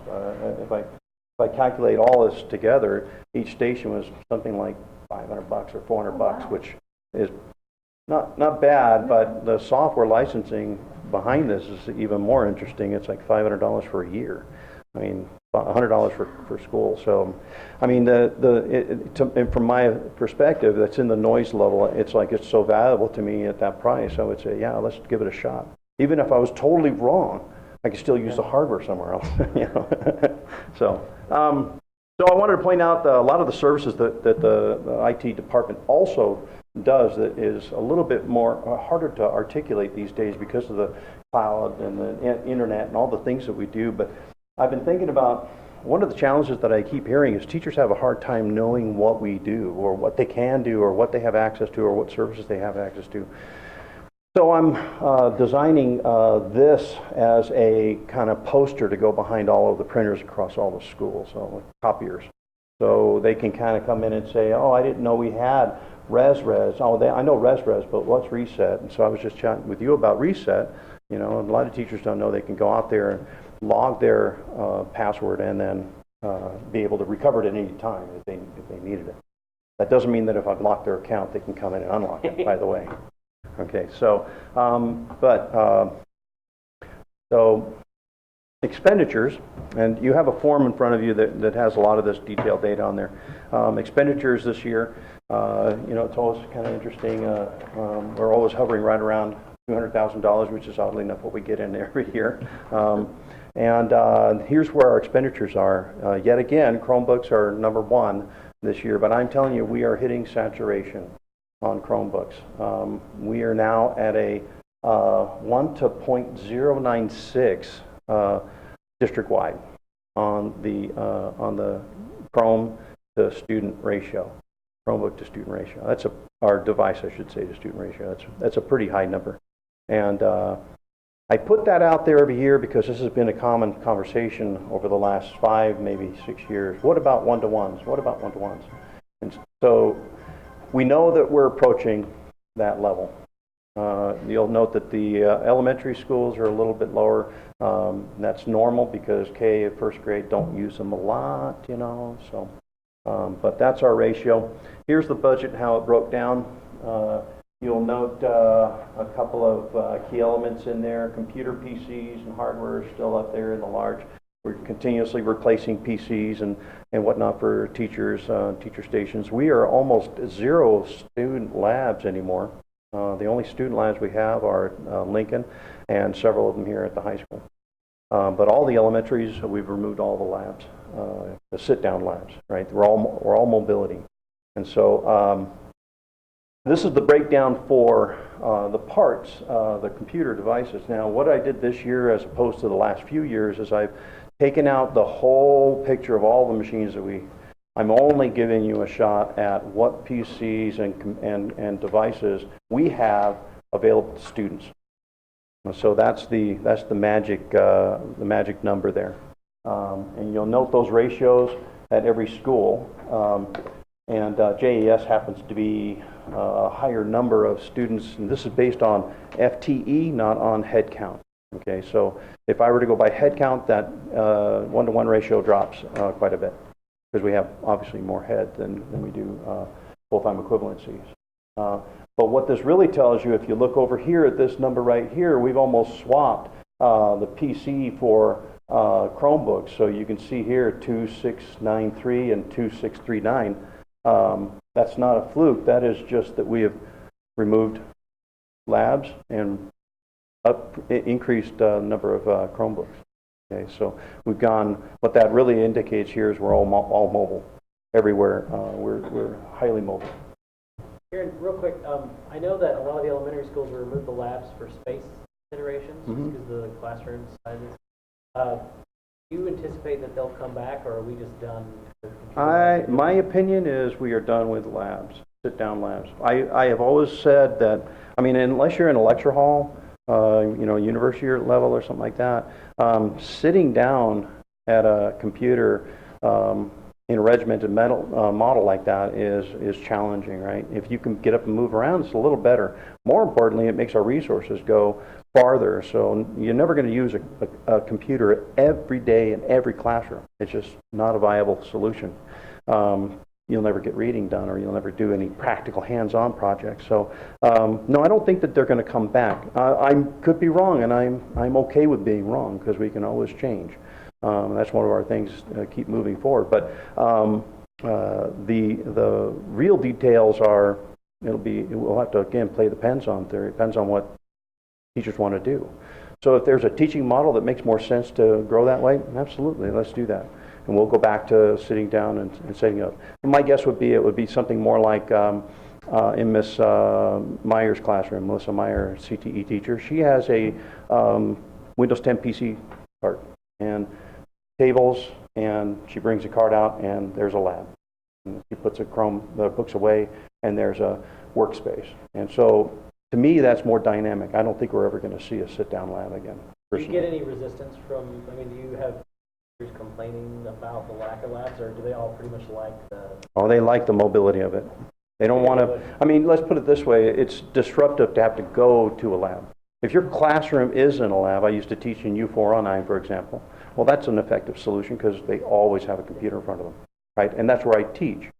But if that's not your space, then it's disruption to have to take your students, walk them down to the lab. You're literally losing 15 minutes of contact time, right? Effectively. Because first 5 minutes, you're just getting to calm down, and then the next 5 minutes, you're getting to get up again and get out of the class, right? And then 5 minutes, and then sit down, and another 5 minutes before it could be 20, 25 minutes of wasted energy. So, yeah, mobility is a lot better for us and for teaching, I believe. Thank you. So, I'm sorry. It's okay. What does Doug use up in his classroom? He has PCs? Yeah, he's our heaviest user. Yeah. You'll note there, the high school has 124 PCs. That includes the 2 labs that are up there, Okay. and the 2 mobile PC Windows 10 labs. So yeah, we still have some tech here, and that's because the Chromebooks just don't have the horsepower behind it, especially in his realm where they're doing 3D animation, and they're really doing some pretty hot stuff. But I'm on the cusp of virtualizing his lab, which means that students will be able to do the same thing that they do in his lab from home through the web, if it works out. Yeah, I heard that. One of those if they. It worked out in my Yeah, test. we still have to get through tonight's board meeting with this. Yeah. If I can make that work, we're good. All right, so the big project for this year right now, anyways, and the rest of this year, I should say, is a new Goma phone system. Our phone system currently is significantly aged.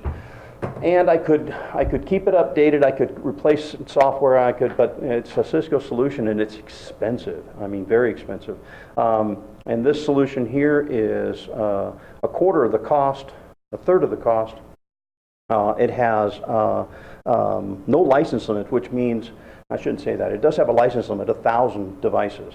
But we're at 350 with Camiac, and I think we've got plenty of buffer space for that.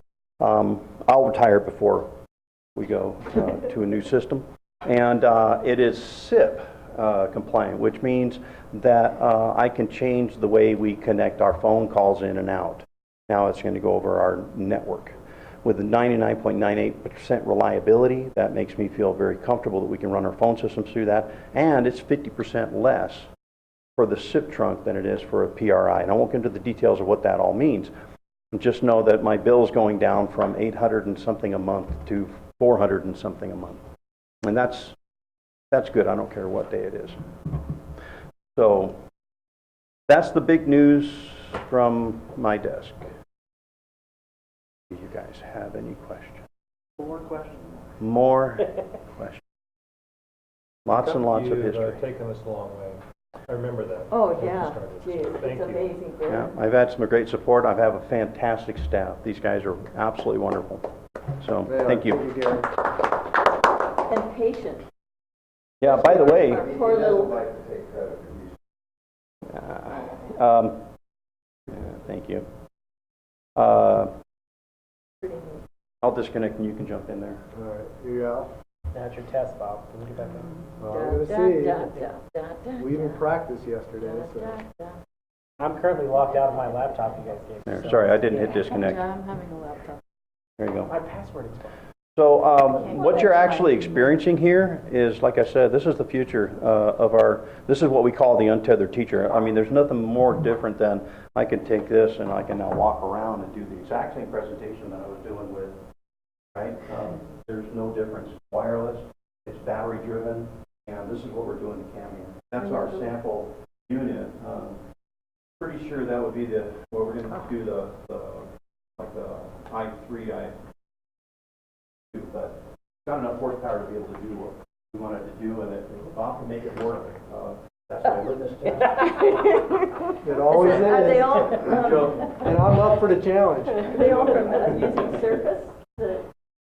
Oh, always getting Surface Pro is Brian expensive. The problem with the Surface Pros are like $1,200-$1,400 No kidding. per unit. But the Acer is approximately $500-$520, and that's a range we can make fit. Doable, Yeah, and we're going to do it with 30-inch or 70-inch LCD panels. And because these things have cameras on the back, that's my document camera. And so all I have is we're buying a little station that the teacher will come in and set it on there. It's just basically a plate that sits like that. They turn the camera on, and just like I'm streaming, my image, I'll be streaming the document camera. So we've eliminated a piece of hardware too, which is a pretty good solution all around. If you have any questions, of course, you know where I live. Thank you, Garen. Yeah, thank you very much. Thank you, Garen. Now we're on the visitors. Okay. Jumped in and did both. Yeah, no, that's great. It appears there are no visitors. Is that the case? Ryan, would you like to say anything? Okay, then we'll move on to the consent Just wanted to agenda. see if you. To expedite business at a board meeting, the board approves the use of the consent agenda, which includes items considered to be routine in nature. Any item which appears on the consent agenda may be removed from the consent agenda by a member of the board and voted on separately. The remaining items will be voted on by a single motion. Tonight's consent agenda consists of minutes, PHS ASB Constitution, budget status report, warrants, personnel report, professional and personal services contracts report, records destruction, and ASB fundraisers. I would now entertain a motion regarding the consent agenda. I move approval of the consent agenda as presented. Thank you. It's been moved and seconded that we approve the consent agenda. All those in favor? Aye. Thank you. Next, we'll move on to action items, beginning with the 2019-2020 and 2020-2021 academic calendars presented by Superintendent Maxwell. Thank you very much. So the first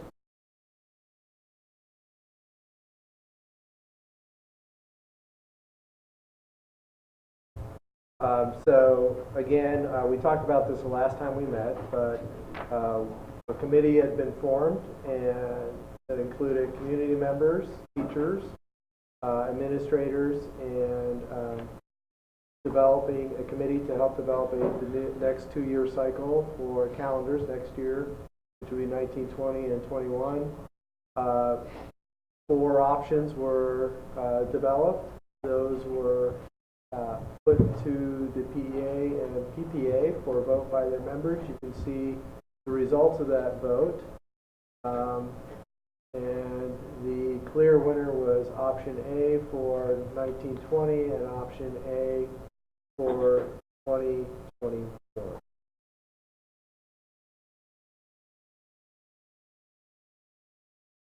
Does anyone have any other questions?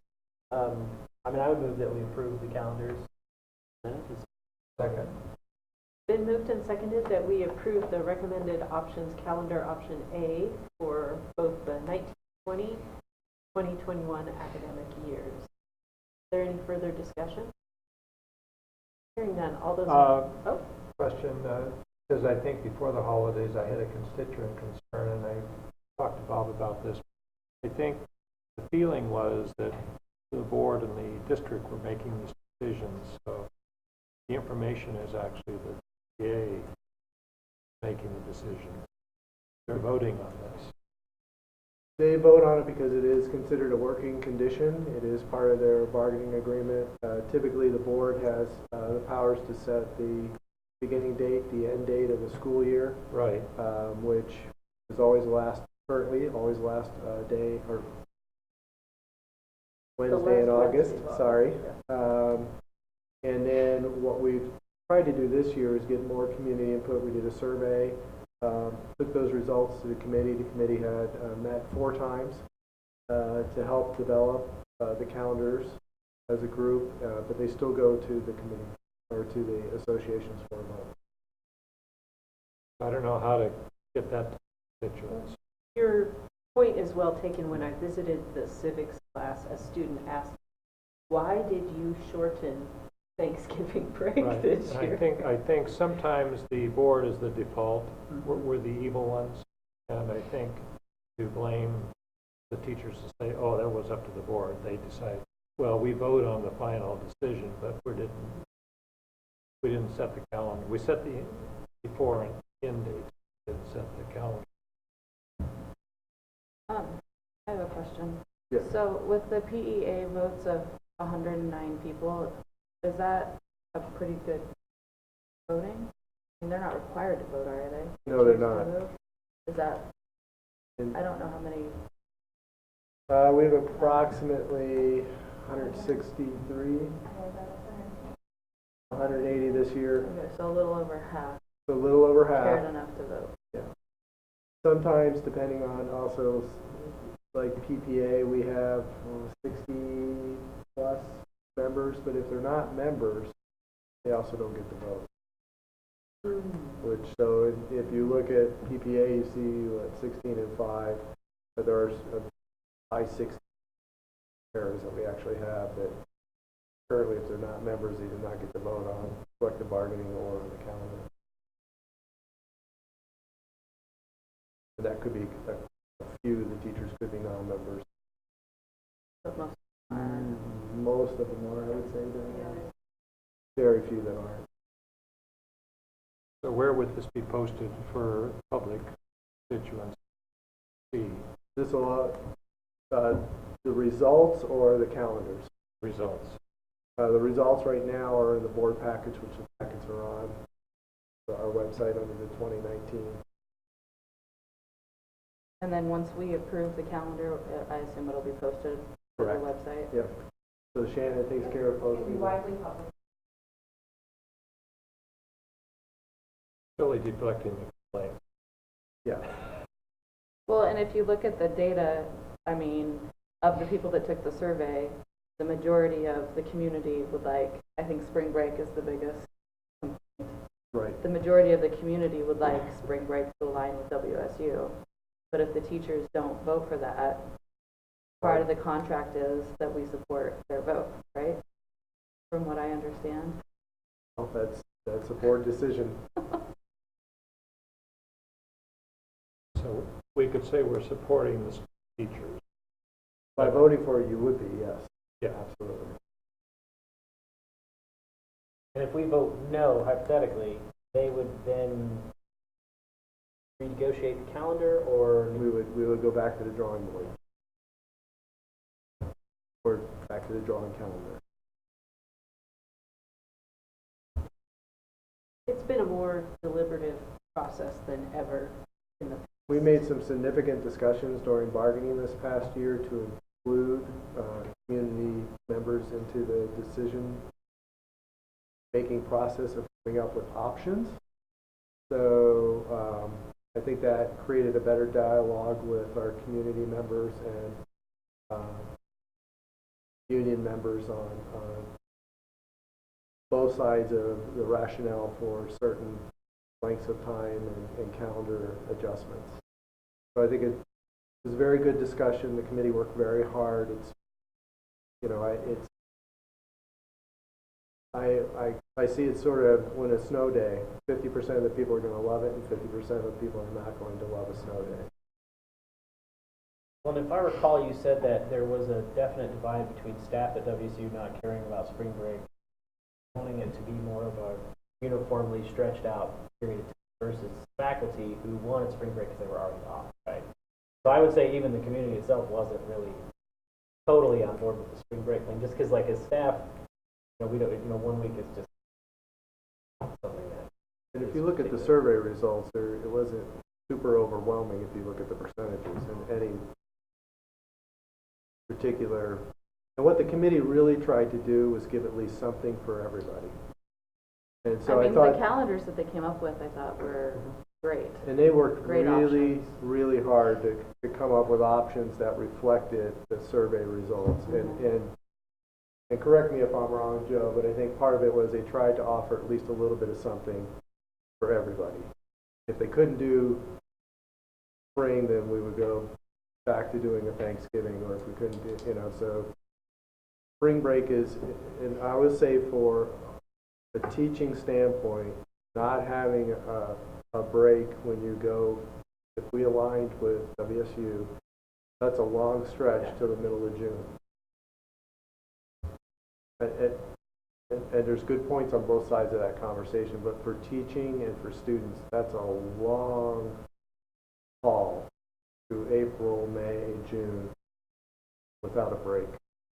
Or no break if you're a running starts. Or no Because you break never if you're, get a break.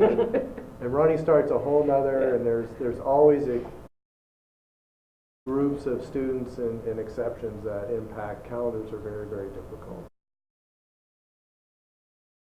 Well, I think the process was pretty effective. I would probably suggest that we try to do something similar in the future, just so that the community does feel like they have some sort of involvement rather than feeling like it's just an arbitrary decision. No, and this is part of the collective bargaining agreement. So this process, and actually Joe and I have talked with the PE leadership about meeting again this spring, because technically we're not 2 years out. To get back on our two-year cycle, we'll need to meet again and do another year. So we'll need to do 21, 22, and then that'll get us back on our 2 years. So maybe this will give us another chance to refine. Well, and if it's only 1 year that we're approving, maybe they'll be more willing to try something different for 1 year rather than for 2 years, or I don't know. So it was our first go around, but I think they really, really worked hard to try to bring as many of the wants and needs into a calendar. It's not a very difficult process. Is there any further discussion? So we are Call the approving question. the 1920, so next school year and the year after? Correct. That is the motion. Yes. So that's 2 years out, isn't it? Well, it's 2 years out, but we always, typically, we would have 1 more year out. So we would have done this last year at this time, for Right. 2 years, and then next year at this time. So we're going to try to get into a better 2 years cycle. Get caught up. So this would actually be due next year and the following year. Right, that's 2 years out. But Yes. then we'll fall behind again quickly, Yeah. because we will no longer. be Typically, 2 years out. we would have had next year's already done. And that's to help people plan vacations. So that's one of the things that I know I've had a couple people talk to me about is when is it coming up? We'd like to plan our vacations. So even if we just approve 21, 22 next year, that's not good enough? I just don't, I'm trying to figure out if this is 2 years out, why you're saying we're not approved 2 years out. I'm not saying that we're not approved. One of the things that we're taking a look at is reconvening the committee again to do 1 more year, which would be 21, 22. Or we can wait till 2021 and do It doesn't bother me, it's just that the language is that it's not 2 years out, when if we approve this, we are 2 years out because this isn't one of the years, so that's all. Okay. I think we try to stay 2 years out at all times, Correct. right? Well, yeah, so at the end of next year, or at this time next year, we could approve. Yeah, I don't know, never mind, it doesn't matter. I think the way Amanda stated was what I'm trying to get to is typically we already have 2 years set.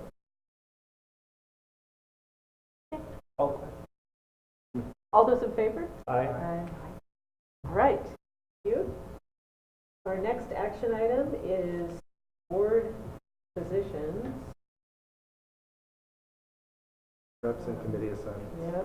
Yep. Presented again by Superintendent Maxwell.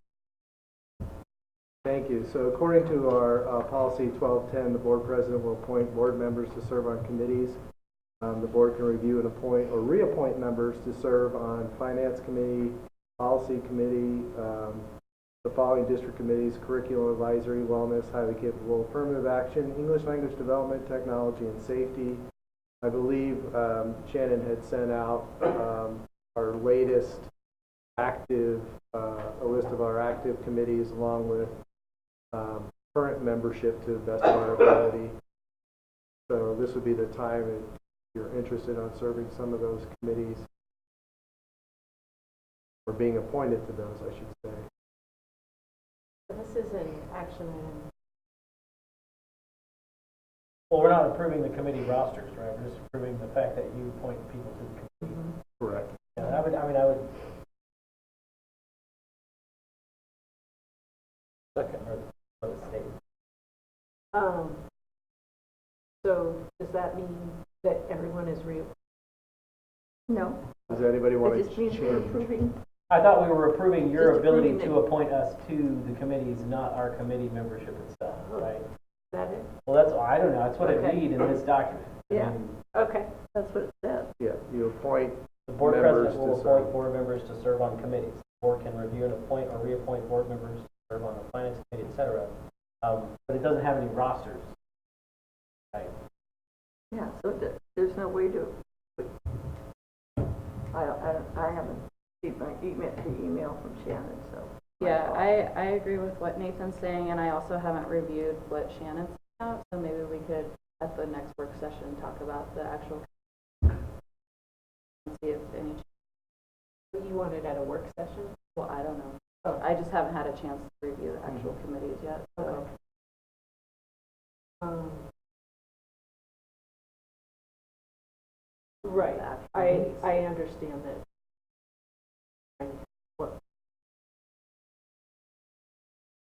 Typically in the past, board members have sent to the president kind of a list of my first choice of committees, my second choice of committees, and then the president has kind of discussed that and then appointed people to different, they were interested. Would that work for We everyone? can start there, yeah, that sounds fine. Or even a doodle poll or something like that. Yeah. Listing all the committees.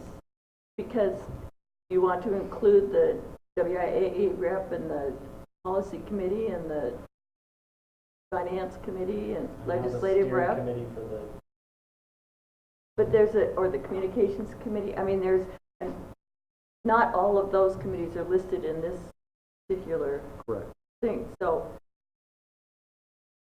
I would say let's start with to the me, email. I would start or with poll. all the committees there and express your interest kind of thing, rather than I'll do this and then later on something else comes up. Oh, I know I'd rather do that, but then that means I don't want to do this kind of a deal. I don't know. Well, Well, once we, there's- go ahead. There's not a limit other than we wouldn't want a quorum of board members to be on the same. I would say let's send you our things, and then you Okay. populate what you can, and then tell us if there's any missing that we need to deal with. I like that. Is that cool? But Yeah. do we know all of them that are available? That is Other on the than- list that Shannon sent. Well, I haven't seen it yet. So all but I noticed every one of them that I knew of, but the steering committee for the strategic plan that we.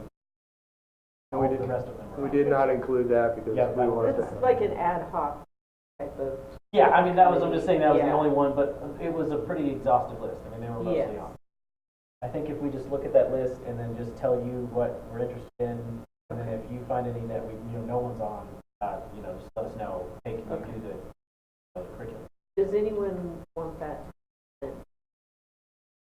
When was Shannon's. When was it sent? It was a few days ago. A few days ago this week. Monday, maybe? Yeah. That'll explain why I didn't see it, but I don't see it. Email from you. It wouldn't hurt to resend it, Shannon. Thank you, Shannon. Thank you. Okay, so you'll receive a list of committees, you'll review the list, and then you'll reply to me stating your interest. Yep. Okay, very good, thank you. And then we'll just bring this back at another point. Well, we can approve this currently, but the appointments don't need to be approved by the board, do they? Because this No. says that you do it. Okay, So we That's can approve this, and then you get the power to just do that whenever you want. So when we send you your things, those are the committees, right? sounds good. Okay. Yeah, I'm not making any of this up. I'm trying No. not to. it's good. All right. So I move that we approve this, whatever rule it is, executive summary. Policy 1210. Policy Yeah, I'm 1210. not sure, we're not changing anything about the policy, so I'm not sure. So was the action item supposed to be appointing board positions? I thought it The was. action item was supposed to be appointing Yeah. board Gotcha. position. Correct. Sorry about that. No, it's okay. Well, then I guess we need to move that to the next meeting. Table. Right. I would Okay, amend that table. to table it, so. I would like to table this till the next meeting. Okay, it's been moved and seconded that we table this item. Further discussion? Favor? Aye. Okay. I do not have that email.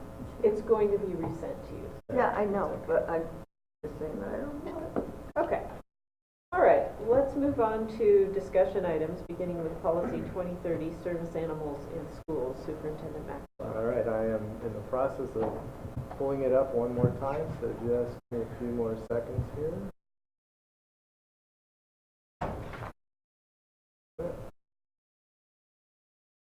So I'll go ahead and start talking a little bit about it before it pulls up here, but again, there we are.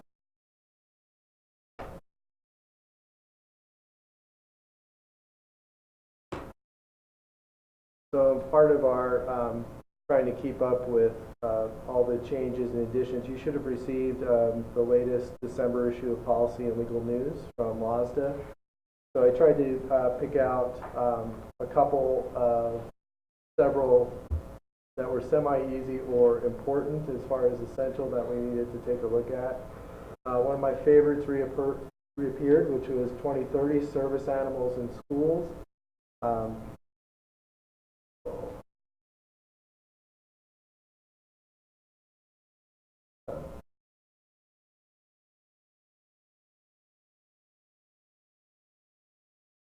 So one of the changes, you've probably heard a lot about many industries, particularly the airline, running into trouble with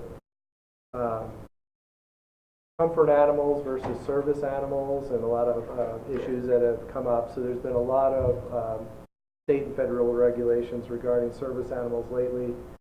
This is the first time it actually defines a service animal as a dog or miniature horse in the state of Washington. That is a federal definition, always has been for several years. So ferrets, snakes, geese, peacocks, all that other stuff are not a service animal. But a miniature horse is? Miniature horse are very popular because they live so long. Oh, okay. Your Okay. typical service dog maybe has 7 or 8 years. Your average miniature horse can go 30. So they're becoming actually much more popular. So they bring them inside? Yes. That's amazing. Sorry, I'm totally ignorant of horse service animals. I've only seen one miniature horse thus far, service horse. Not here in another district, but they do exist. Learn something there. So, yeah. But now, are these classified as comfort animals as well? Or we're not? No comfort. That's the big separation Yeah. here, is that the word comfort Okay. versus service animal. There is a difference now, and this defines the service animal to a dog or miniature horse trained to do a work or a task. So that's the key. I tried to pull out the pertinent information in the executive summary, so that's why I'm here. Adds to the definition of a disability, this was interesting, intellectual or psychiatric disabilities. So it adds 2 additional disabilities to the list. Notes that it is a civil infraction to misrepresent an animal as a service animal. So what that is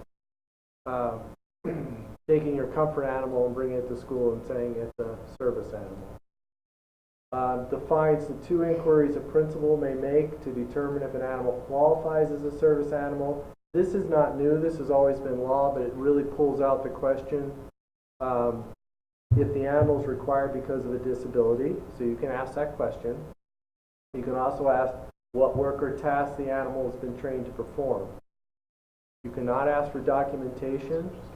You cannot ask for a demonstration. These are the only 2 questions that you, and this has always been in law, but obviously there's been some problems. So those are the 4 big changes to the new our existing policy and procedure. What is the consequence of a civil infraction? It doesn't lay it out, but basically it means they could probably write you a ticket or They're usually remove your non, animal from the presence. yeah, they're usually you'll go to jail. A fine, a ticket, Yeah. a warning. I mean, I haven't seen this happen, but I know in the private sector this is becoming quite an issue, especially travel industry. Well, I would really challenge someone with a horse. I mean, I'm glad that they put that, because The person I observed was blind, and the horse would lead it. That is just amazing. Yeah. Just like you would see a service dog. They could be taught, trained as that well, huh? Apparently they are very intelligent. Tend to be trained like dogs on the diabetic. I'm not sure I've seen a miniature horse trained to do that, but typically those are dogs that can, Yeah. Like maybe diabetic or smell or seizure. something. Yeah. I'm not as familiar with miniature horses. It's been a long time since I've had a lot of experience with that, but typically you see service dogs.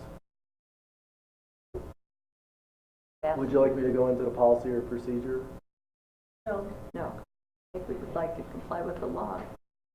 All right, thank you. Then let's move on to policy 2336, required observations. Presented by Assistant Superintendent Roberta Kramer. She's so happy to be here. Good evening. Happy New Year. It's noted on the agenda of required observations, but it should be required observances. But when you read the agenda over and over, you don't notice that all the time until you get to the board meeting. So the addition to this and changes to this policy are pretty straightforward. We'd already mentioned Temperance Day. And it is on the shall be observed on January 16th, or if a non-school day, the Friday preceding January 16th. And the change to the law is that social studies teachers must, as resources allow, coordinate a voter registration event in each history or social studies class attended by high school seniors. So it ensures that we get our kids registered to vote.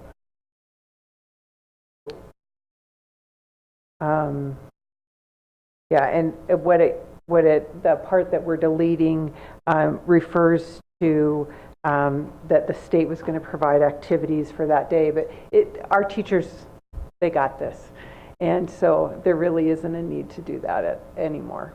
So are they actually registered to vote in class? Yes. And it's been a long time since I've registered to vote, but you can't register to vote until you're actually 18, right? Right. Okay. Right. Yeah. So in classes that have high school seniors, where the likelihood that they would be 18, that's where that occurs. Cool. Mm-hmm. Any questions? No, that's Yep. awesome. Thank you. Yep. You're welcome. Thank you. All right, thank you. And policy 3141, non-resident students.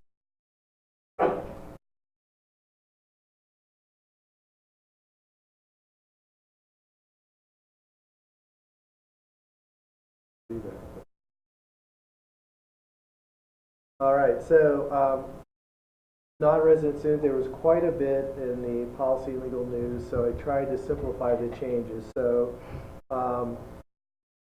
there's an annual notification regarding interdistrict enrollment options. That annual notification could be on a website which satisfies this requirement, which is where ours is. This is not new, but it's just making sure it's included. This policy is essential. The district will not charge any transfer fees or tuition costs for enrolling eligible non-resident students. Don't charge any fees for tuition. Districts must use the standard choice transfer system and the education data system, EDS, to process those requests. That's already current practice, but it was not listed in, I would say, probably most school districts' policy or procedures. An additional standard for rejecting an application. This was interesting that we have 1 through 4. This would add 1 through 5, and that's whether the student has repeatedly failed to comply with the requirements for the participation in online school programs, such as participating in weekly direct contact with the teacher or monthly progress evaluations. Some of these changes speak specifically to the online portion with our non-resident students, and so that's a welcome addition because that's probably the #1 issue that we have with online participation is all of a sudden there is no online participation. So I'm happy to see that being added and addressed. Application denial, so inform the parent or guardian of the right to appeal to the superintendent of public instruction or designee, or appeal to the district superintendent or designee. Our current policy reads that they come to you for a hearing.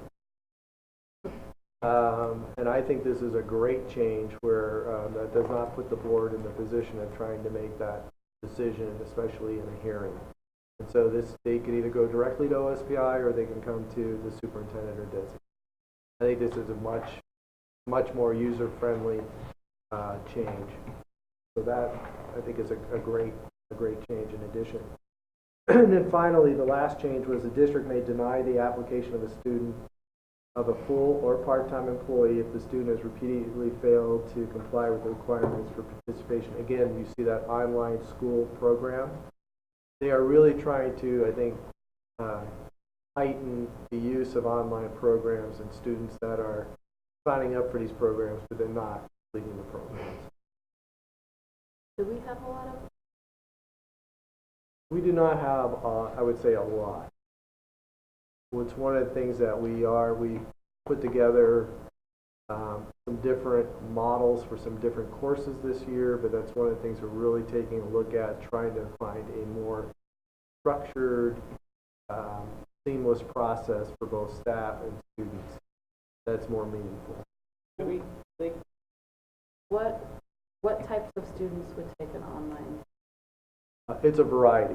You may have students that in their sequence of taking classes or were unable to find a particular class, and so they may opt for it online. Maybe a running start student that schedule doesn't align with the PHS classes that they need. Sometimes it's students that may want to accelerate. Sometimes it's students that may need to retake a class. So there's kind of a variety for reasons for taking an online class. ESL. Take a class. They could. Part of that is us also managing that, and some students, online classes are a great fit. For other students, they really need that one-on-one contact. So what we typically see is somebody saying, well, I want to do it online, and then we notice that their participation starts dropping off, and then it's much harder to re-engage those students and get them the support they need. Mm-hmm.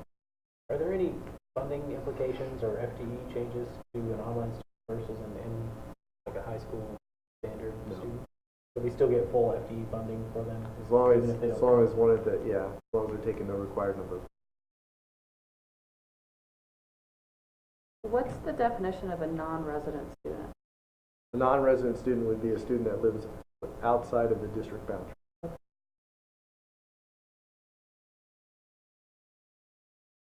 So this policy only deals with those students that are outside of our district boundaries, but attending. Any other questions? Okay. So let's look at our final discussion item, policy 3144, release of information concerning sexual and kidnapping. I'm going to apologize for all this up. Second. Originally, this one was one that we had previously thought about including in a work study section, but upon further research, this had gone from a encouraged to an essential classification in the December daily or December policy and legal news. In my review of it, most of it is requirements that we have to do anyway, so I decided to include it in a discussion item so you can take a look at that. But this one is pretty much, you don't have a whole lot of leeway. So, hold up. And did the FTEs go down a little bit more? So what's that 20? Oh, so the 2775, about 3 on the 4 pack, is that correct? Yes, I'm sorry, 790. Oh, so it says 2775 on from 2845 to 2775.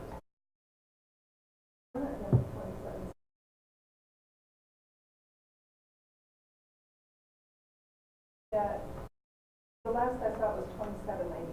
Okay, that's kind of what I was wondering, because Yeah. when we had talked last, that's what it was. So I was like, did we lose more FTEs? Look on Monday. We're waiting right now.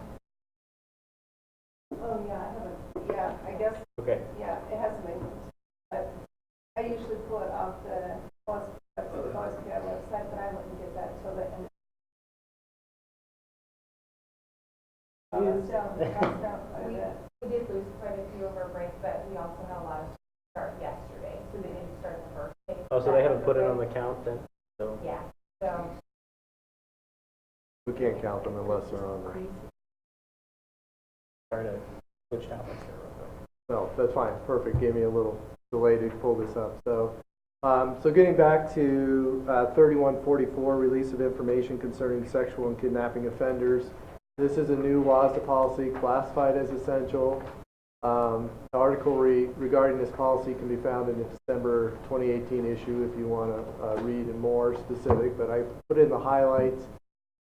Building principals' responsibilities when they receive notification from law enforcement or court regarding a student that is sex or kidnapping offender. So there are requirements. When we are notified, we have to take particular actions, and that's not enough. Confidentiality requirements of staff members and how to deal with inquiries by the public. So it specifically talks about the confidentiality aspect and what you basically cannot say to the public. And basically the confidentiality is for staff members who have a legitimate reason to know. It also protects staff members unless they are malicious in releasing that information. Then they can be held accountable for that. Also reinforces the students' rights and responsibilities to attend school. The development of written procedures for school principals is required. And then it just updates the latest legal reference. So this is not for students that are in danger, it's for students that are endangering others. Students that have committed a crime that are now attending school, which they have the right to attend school and the right to certain privacy, and we have to follow a lot of stringent rules. So, the student rights and responsibilities, are they penalized in any way for revealing or discussing things that they shouldn't do? I mean, I know gossip happens. Student rights and responsibilities mainly talk about the student who has been convicted of a sex or kidnapping offender. It's their rights, and it basically says they have the right to go to school like everybody else. So there's nothing that could happen to other students for talking about, as far as like No. fines or liabilities? No, that's part of the things that we try to develop. It's more about staff members and not being very short, making sure that they keep. Bob, if I could add Sure. something to this. First of all, I want to add, I don't know how this changes anything we've already had to do, because It's the same. RCW 1304-155 has always required schools to inform staff of any student who was convicted, adjudicated, or on a diversion agreement for any number of different things. Substance, alcohol, marijuana, but included sex offenses. So I don't see how this changes. The one thing I wanted to say, and unless this has changed, and I don't think it has, and Bob and Roberta, correct me on this. There's also a state law that says, because I dealt with this twice, there's also a state law that says if there's a student who's been convicted of a sex crime and their victim is in the school that they would be attending, that student who was convicted cannot attend that school. Correct. Because I dealt with that twice, and we had to work to find that student alternate placement. So, because I'm hearing a little bit of a vibe here from you guys, which is a concern that that student just could be plopped back in the school. I still believe, and tell me if I'm wrong, that the law says that the victim is in the school. We're not moving the victim, but the student, because I dealt with this twice, the student being released from JRA couldn't come back to Pullman High School, had to be placed somewhere else. That is correct, and typically with one of the processes when we're notified, that's one of the first things we find out is, are the victims any of our current students? So I think this would probably involve a student who might be moving here from another area. Yep. Had committed the crime in another area and was coming to our school district. So then are all staff within that school notified of the student's crime? Only staff that have legitimate interest to know. So Like they direct have contact with? direct contact, The students, teachers, principals? specialists, counselors, yes. you know, Because, I mean, could be others depending on the student's schedule.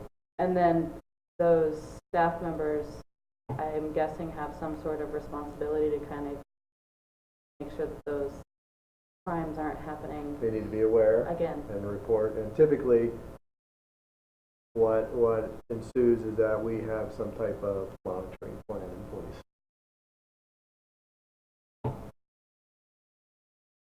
Like I said, it's got an owner's title, and as Joe points out, I had to look back too, because I'm like, well, we already have RCWs that covers this. We already do all these things. And at first I wasn't going to bring it because it was encouraged. We already had it, but then it changed to essential, and it's like, well, all right. So, but this is all current practice that we've always done. So it's not changing any of our practice. Okay. Any other questions? All right. Sad state of our current. Yeah, unfortunately so.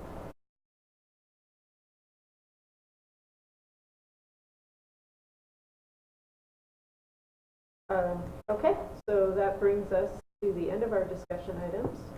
There are some informational items there for your information. I want to compliment whoever is responsible for Form 2409F. Very organized. Heidi, I like the way that lies on the page, and really, yeah. I said, this is kind of what I'm thinking, and she made it work. What a great idea. Yeah. Lots of feedback from the counselors. Yeah. And if there are no objections, we will now recess into an executive session for the purposes identified here, to evaluate complaints against a public employee or employees, to evaluate personnel and negotiations. Estimate of time? I'm going to estimate 20 minutes. Yeah. We're going to... Hopefully. Yeah. We really keep it at a perky pace. Let's do that. Let's be perky about it. Okay. Yeah.